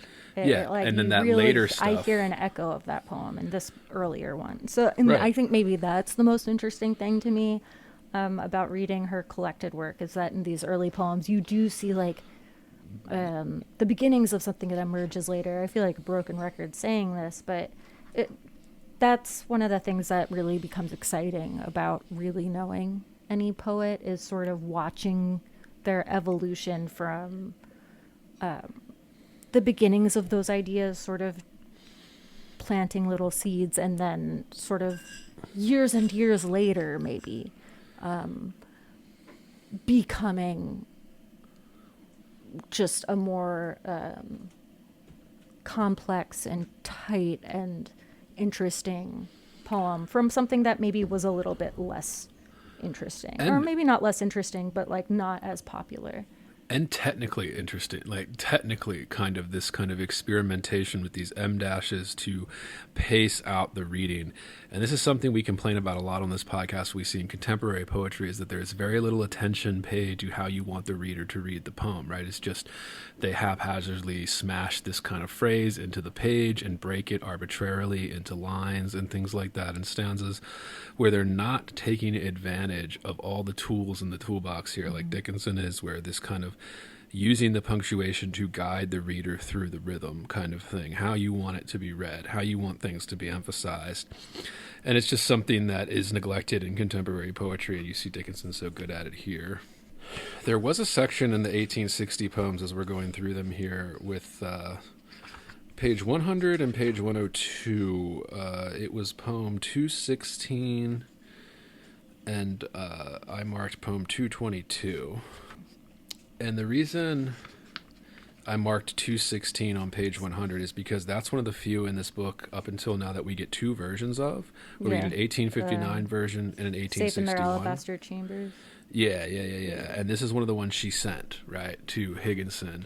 So there and are one these of these two... is the version that we know, right? And it's the second one. And I think there's good reason for that. The first one is the one that Higginson edited, it looks like, in 1862. The first one? Yeah. I mean, so that was first published in 1862, and then the okay. second version was published in 1890 in that collection that her, niece or grandniece or whatever put out. But I would say the two versions are really different. Like, not just a few changes, it's like a whole difference of stanza. Like, the whole second stanza is entirely different, and entirely different tonally. And this is why I got so pissed off about that Roald Dahl shit, dude, is that these fucking people, these fucking editors get their greedy little hands off of these fucking works of art. Just stop trying to fuck with it. You're not going to make it better. You're not going to make it more appealing to people. Like, you are ruining it if you try to keep adding your thoughts on what should be done to an artist's work. It's incredible arrogance. It's incredible. And this Higginson should be rightly taken to task for what he did on this stuff. So there's that. I don't know if you wanted to spend too much time talking about it, but I thought that was interesting how we got the two versions that we could see. Yeah, I And just clearly, Dickinson's original version is superior. And this is what I mean. So this guy, Higginson, who the fuck is he? The only reason we know him is because what? Because he fucking fucked up Emily Dickinson's poems. You know, he didn't do shit. Like, yeah, but I think also her second version, right, with the other second stanza. So you probably know, safe in their alabaster chambers, untouched by morning and untouched by noon, sleep the meek members of the resurrection, rafter of satin and roof of stone. That's mostly the same as the second one that just says lies the meek members instead of sleep.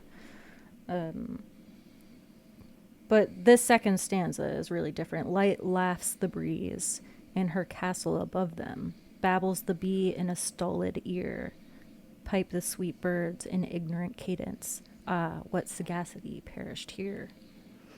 It's really, really different tonally from grand go the years in the crescent above them. Worlds scoop their arcs and firmaments row. I think row. Yeah. Diadems drop and doges surrender, soundless as dots on a disk of snow.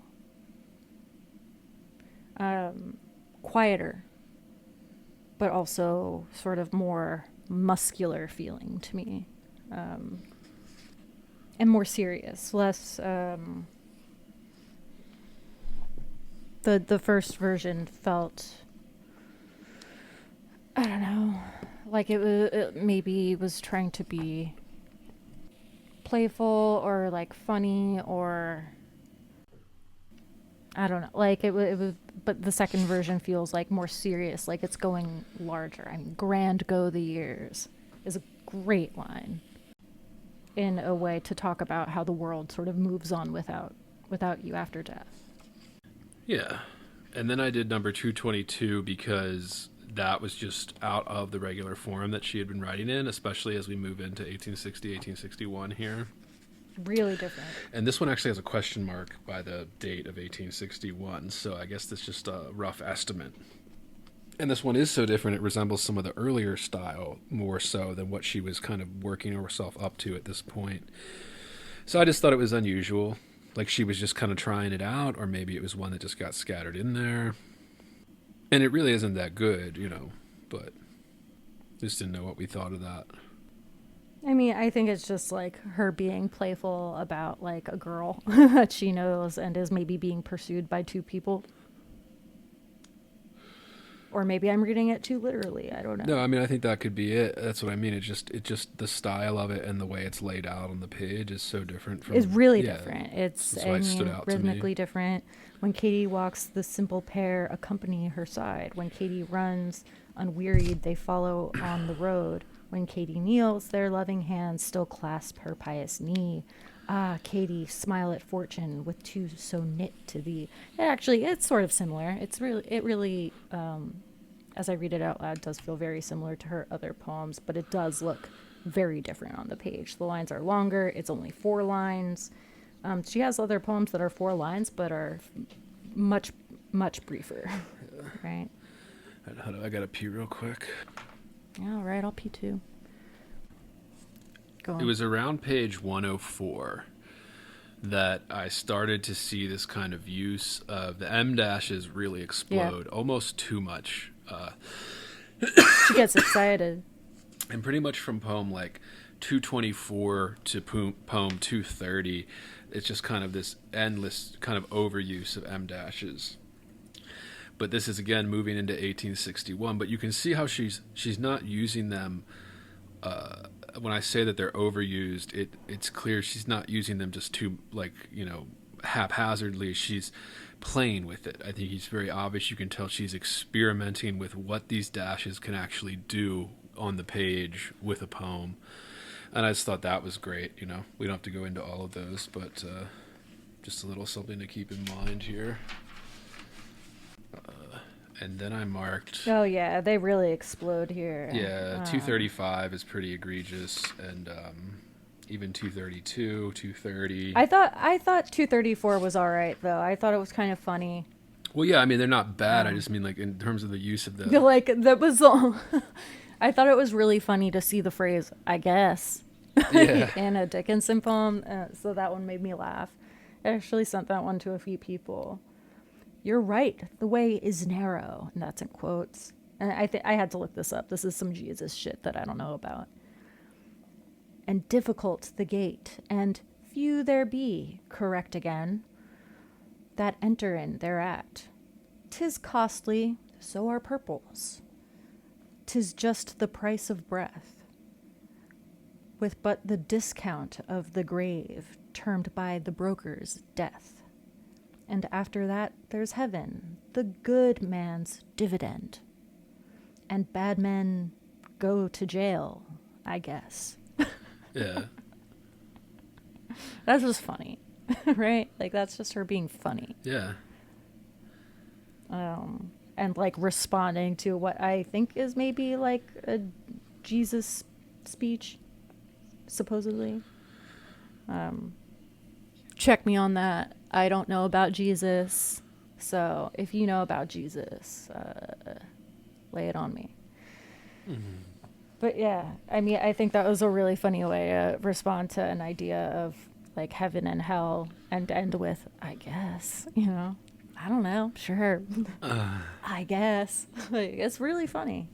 And it's not something that I expect to see even in Emily Dickinson, who is very playful. Of course, 241, real banger. I like a look of agony. And that one's really tight, right? I like a look of agony because I know it's true. Men do not sham convulsion nor simulate a throe. The eyes glaze once, and that is death, impossible to feign. The beads upon the forehead of homely anguish strung. And that one is easy to memorize. Strongly recommend it. And like kind of fucked up. I like a look of agony because I know it's true. Like, Yeah. I mean, pretty dark. I think that's what that's why people are attracted to Dickinson in the Yeah, same way I they're mean- attracted to a lot of the big writers that we've covered on this pod so far. I mean, I'm sure we all know there's many more that we haven't covered, but yeah, I think that's what it is because, she always talks about the truth. There's that famous quote of hers, right? The truth is so rare, it's delightful to tell it. And, What a line. And that's the thing. Like, she's a poet that while I think often in contemporary poetry we will be really quick to say, you can't speak in abstraction, right? Like, you have to earn that right. Like, you can't just write beauty. And you can't just write anguish, right? You have to earn those words. And I think with Emily Dickinson, she kind of shows us, well, that might not really be true, right? You can be good at it.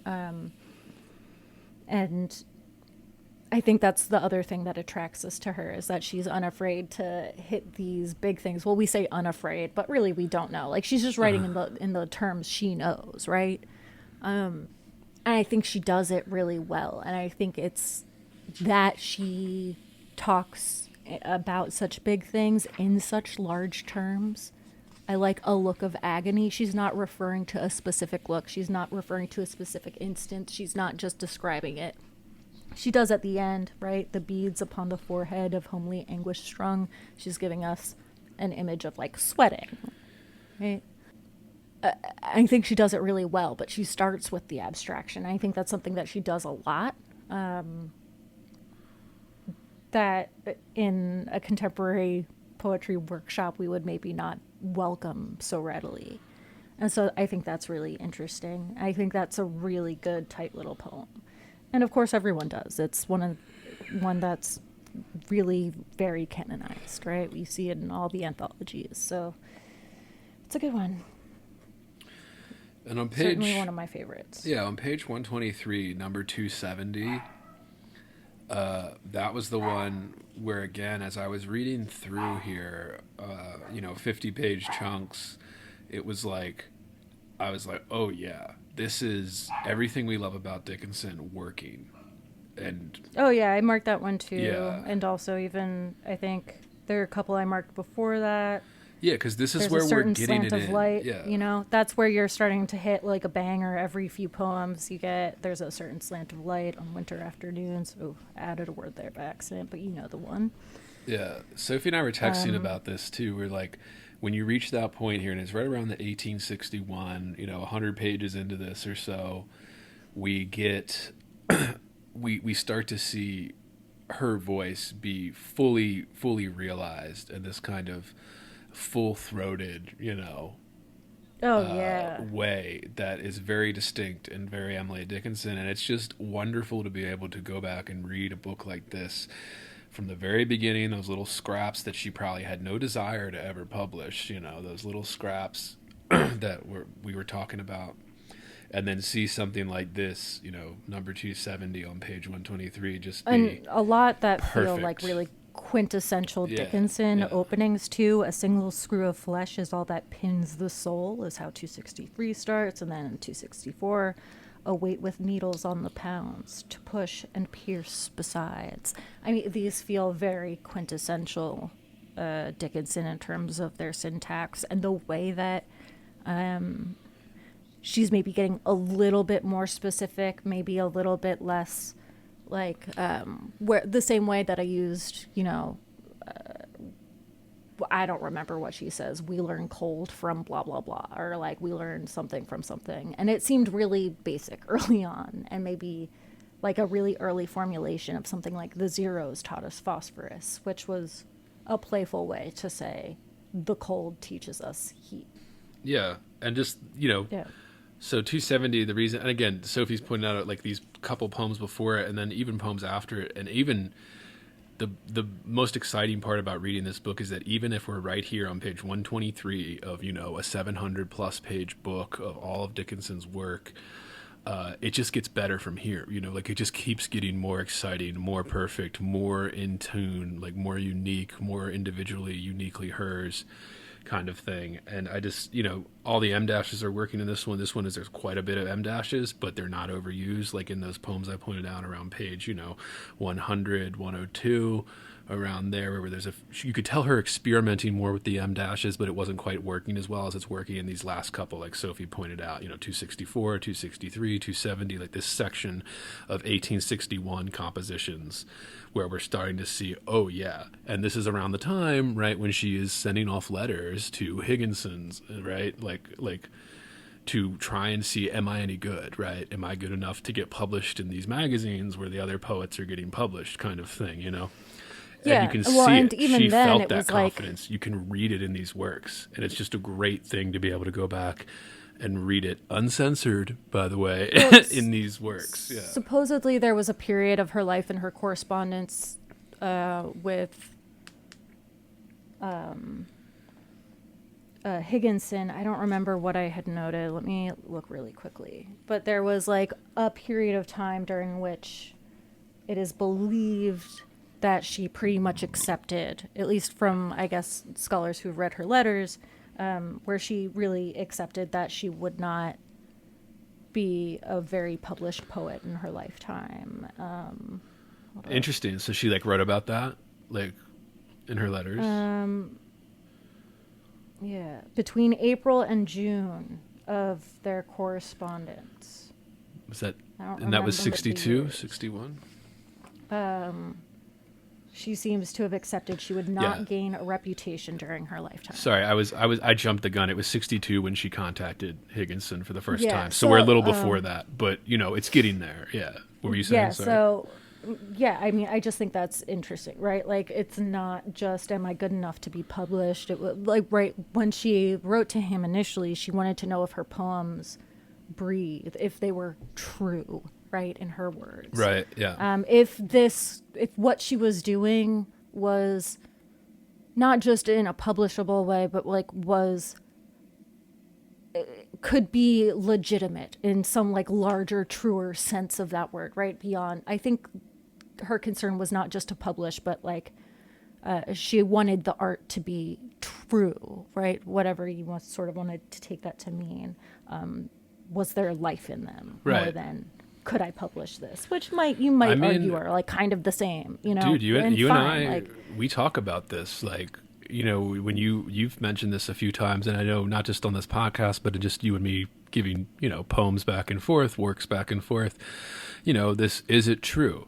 And I'm interested in this idea because we hear people say this. We hear people say this about fiction writing and poetry, like, oh, it's honest, right? Or, oh, and what do they mean by that? What the fuck does that actually mean? Do they mean it's true, right? And then we go, okay, well, what is true, right? Like this kind of, and I don't want to get into and I don't think honest and true are the same at all, and I don't think anyone would really disagree with me there, right? Those, like, you can be honest without saying something true, right? Like you can say something that you honestly believe without it being like true. Yeah, right? We see that all the time. Sure. So I think there's some difference there. Not that they're like. What would you?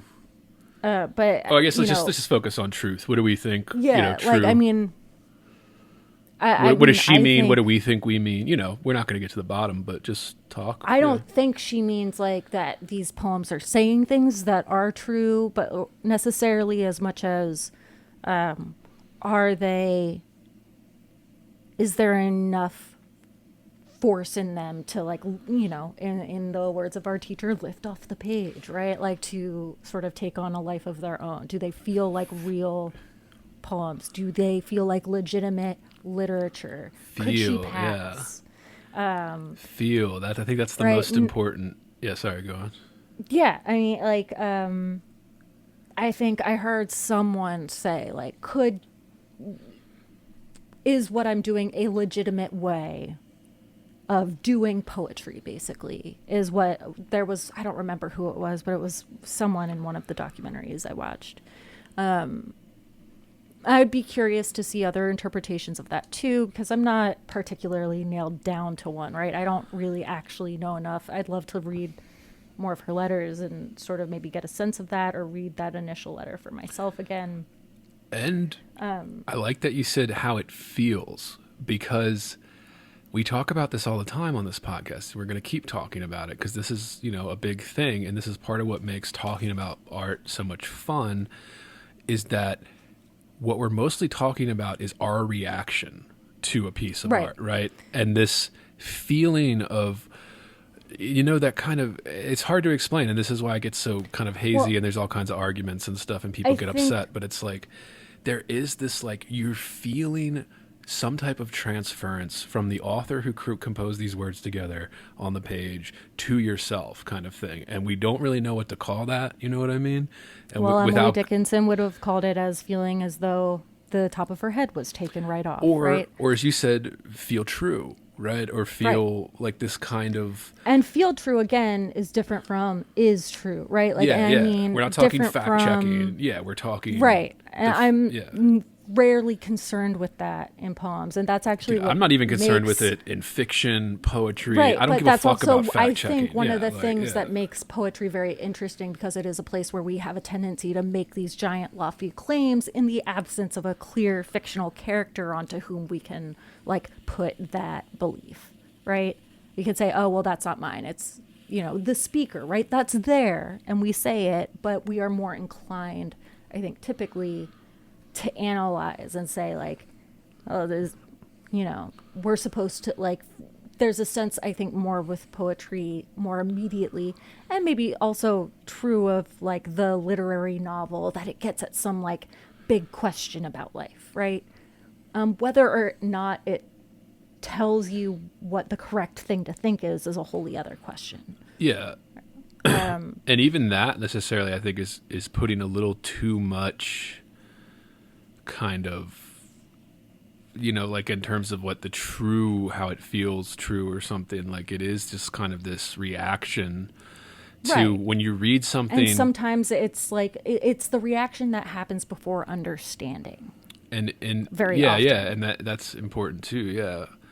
I want to eventually, I don't want to talk about books I haven't written yet, but I want to write a book on this eventually, a nonfiction kind of that feeling, that thing that you're feeling right there, and why it's so important, why it's so hard to talk about. It's the thing that I've been obsessed with forever. It is really hard to talk about, and it's really hard to pinpoint, and I think there are a lot of, different ways that you could go about it, whether that's, like, And we've talked about that. We talked about it probably most in depth on our bonus episode where we got a lot of writing questions from listeners. So again, listeners, you want to hear that, you got to subscribe. Patreon.com/heavyboard, where we go into, we don't get an answer. We don't know the answer, but Sophie and I go into a little bit more depth where it gets complicated between the objective kind of form and structure of writing and the art forms. But then there's something else that we call the subjectiveness of art, where it's like, how you feel, how you react to a piece of art kind of determines what we call the subjective thing, right? So it's a combination of those two things, which is what makes this so kind of complicated and a little sticky when you start getting into nitpicking and you have little slight differences of opinion. But that's what things like this podcast are for. I mean, I think that's, our listeners are smart people. They want to explore these ideas just like we do, kind of thing. But yeah, I thought that was good on page 2. So I'm almost done here. I mean, we're almost to the end of this first section here. Sophie's running out of time. What else did I mark? What else did you mark? Other ones that I really like. I mean, I felt a funeral in my brain. I guess I think I'm obsessed maybe with the Zeros Toss Phosphorus. Maybe it's one of the first ones that I got really into because I marked every poem that sounds exactly like it.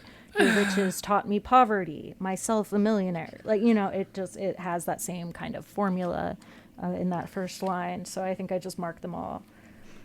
But, in the same sort of span of poems, we have also The Soul Selects Her Own Society. I mean, you probably have heard that one if you've heard any amount of Dickinson.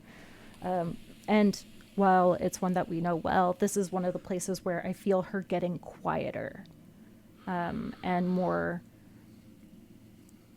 restrained. Yeah, I was going to say, what do you mean by quiet? Explain it for like there's more white space in between, like the distance that the lines are a little bit shorter, but the em dashes are more, creating that sort of pause. The soul selects her own society, then shuts the door to her divine majesty, present no more. So like while the lines are pretty short, those em dashes tend to elongate. And the rhythm, because I think you're trying to find the right places for that rhythm to hit, it does sort of slow you down a little bit instead of speed you up. There are rhythms that will speed you up, right? This isn't one of them. Right, and it's instructing the reader. And that's part of the magic, I think, of her punctuation. Even unmoved, she notes the chariots pausing at her low gate, right? Like even with at her low gate being its own line, you don't want to read it quickly because you're trying to hit that rhythm a little bit, right? At her low gate, right? Though your brain just wants to do that. Your ear wants to do that. You will start hearing yourself speaking in meter on occasion as you start to read these poems, especially if you read them out loud. But, I just think that's a really good one. I mean, obviously we know it's a good one, but it's one that I think is a good contrast to louder ones like we dream, it is good, we are dreaming, it would kill us were we awake, we dream, it is good, we are dreaming, it would kill us were we awake. And there's like a lot of exclamation in that one, and the lines are a little bit longer, and the rhythm is really loud, though maybe different from the obvious hymn, right? That we hear in a lot of her poems. Well, you want to hit 128, number 280. I felt a funeral in my brain.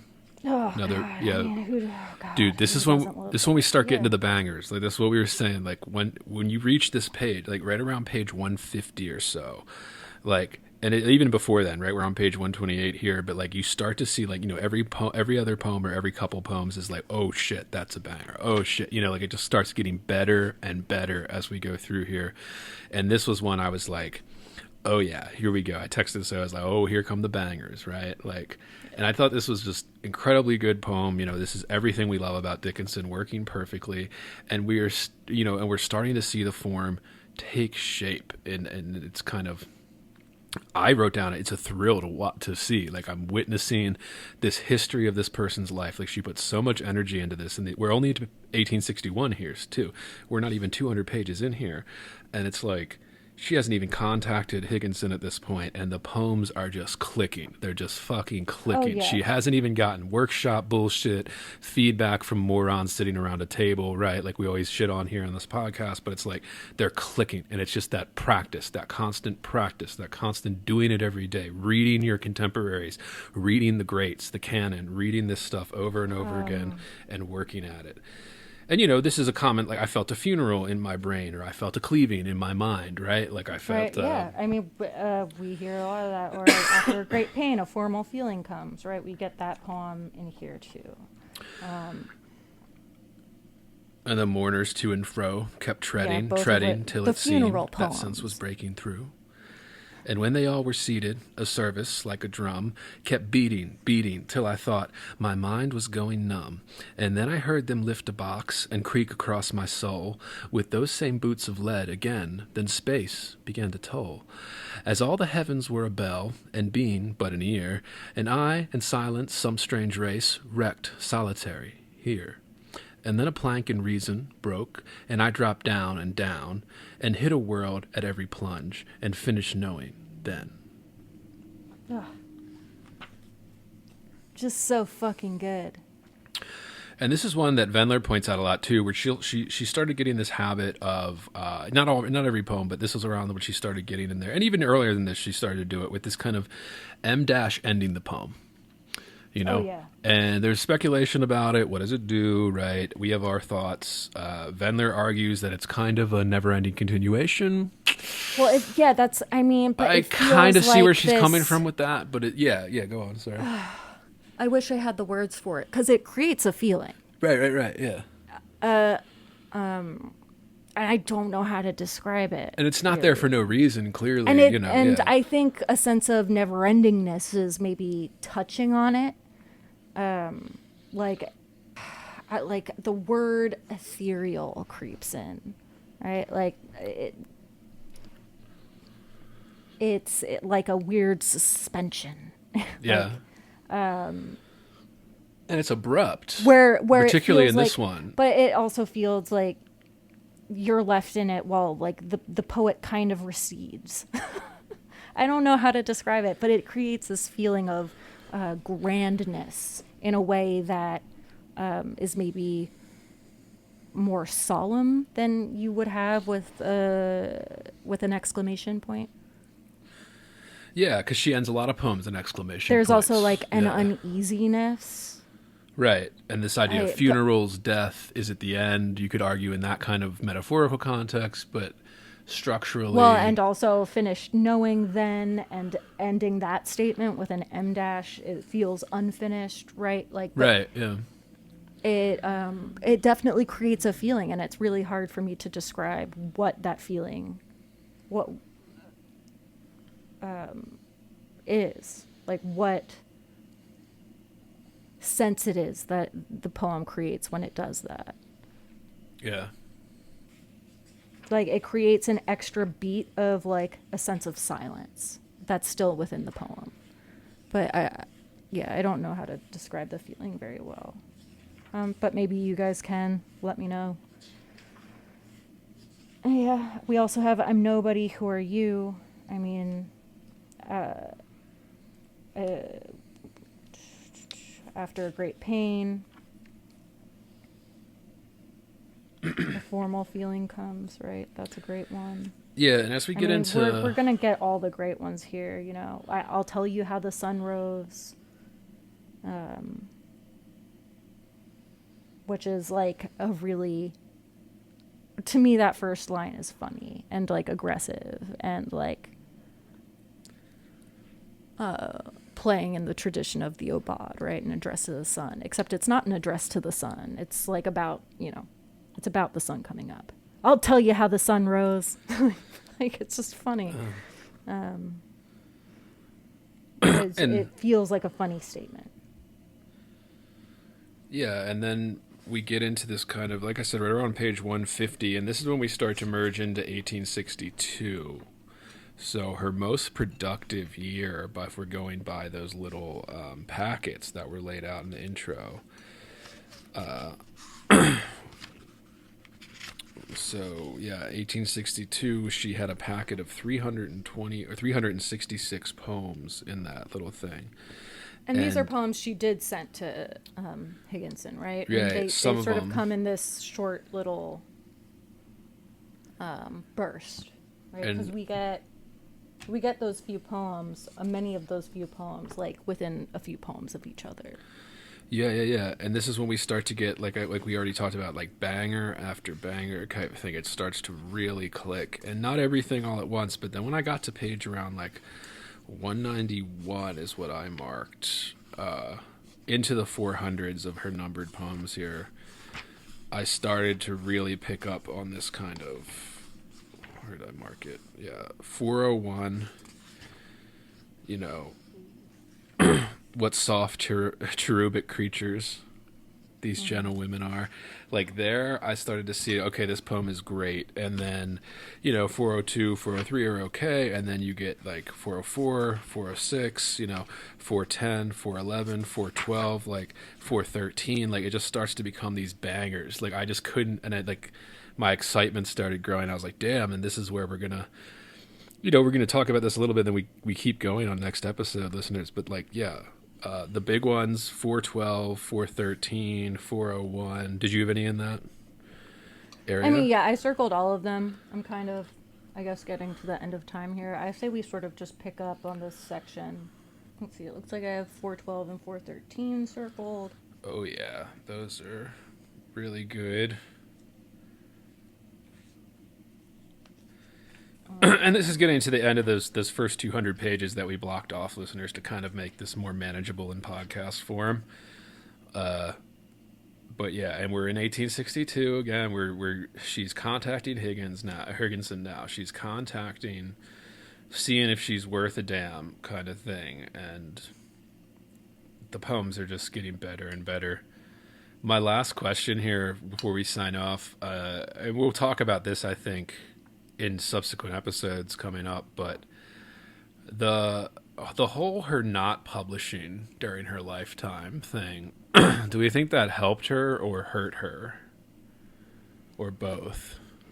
And I'm thinking, both. yeah, I mean, I'm thinking of the edits and things that people put into her work after her death. I'm thinking of what the world was deprived of because she didn't really publish during her lifetime much. But we also know that she didn't completely hide her shit from the world, right? Like she shared poems with other people, but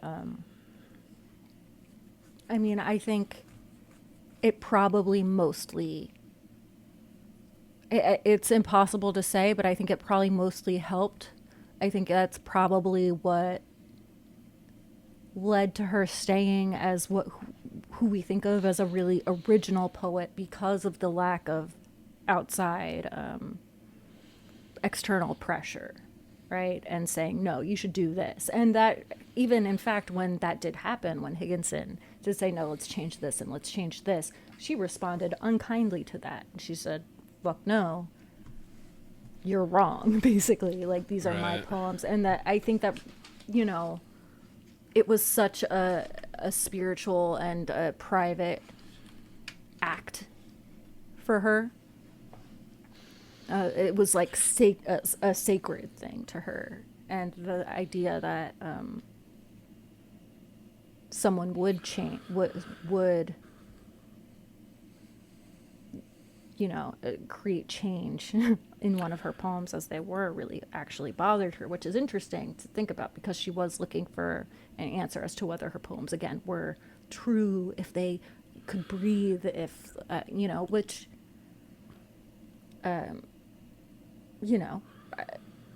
maybe puts us at odds with the idea that she didn't have an outside influence, right? Because, she probably did read.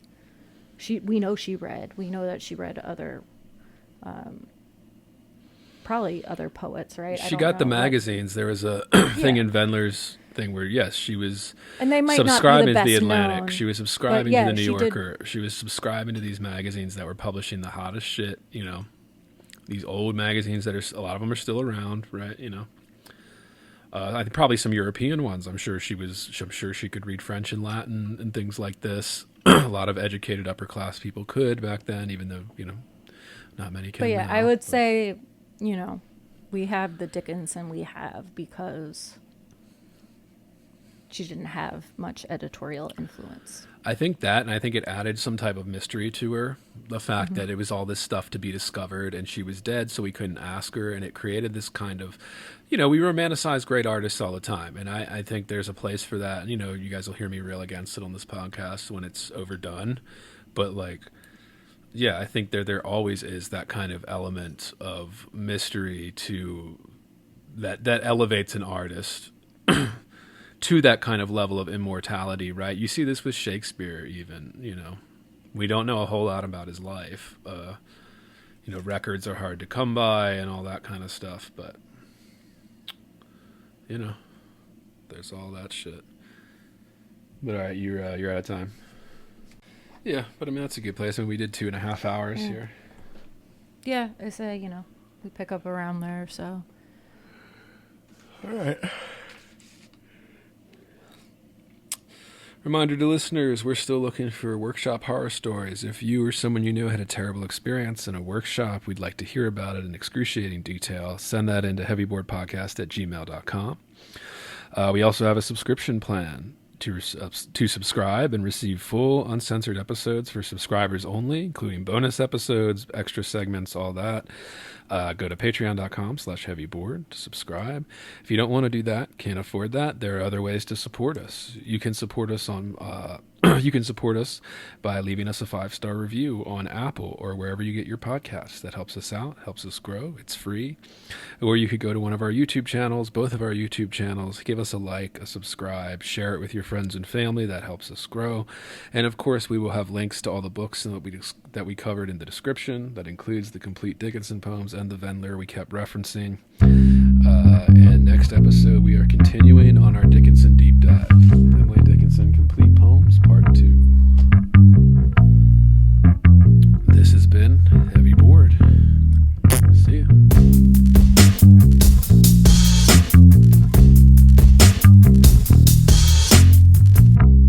Heavy.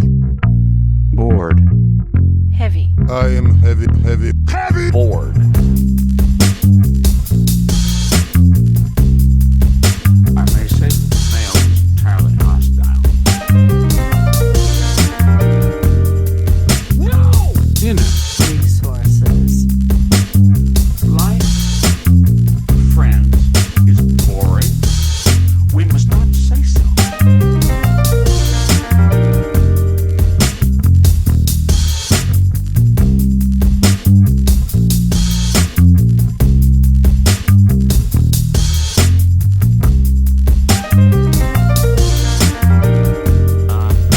Are you radioactive now? Inner. Resources, American resources. Being bored?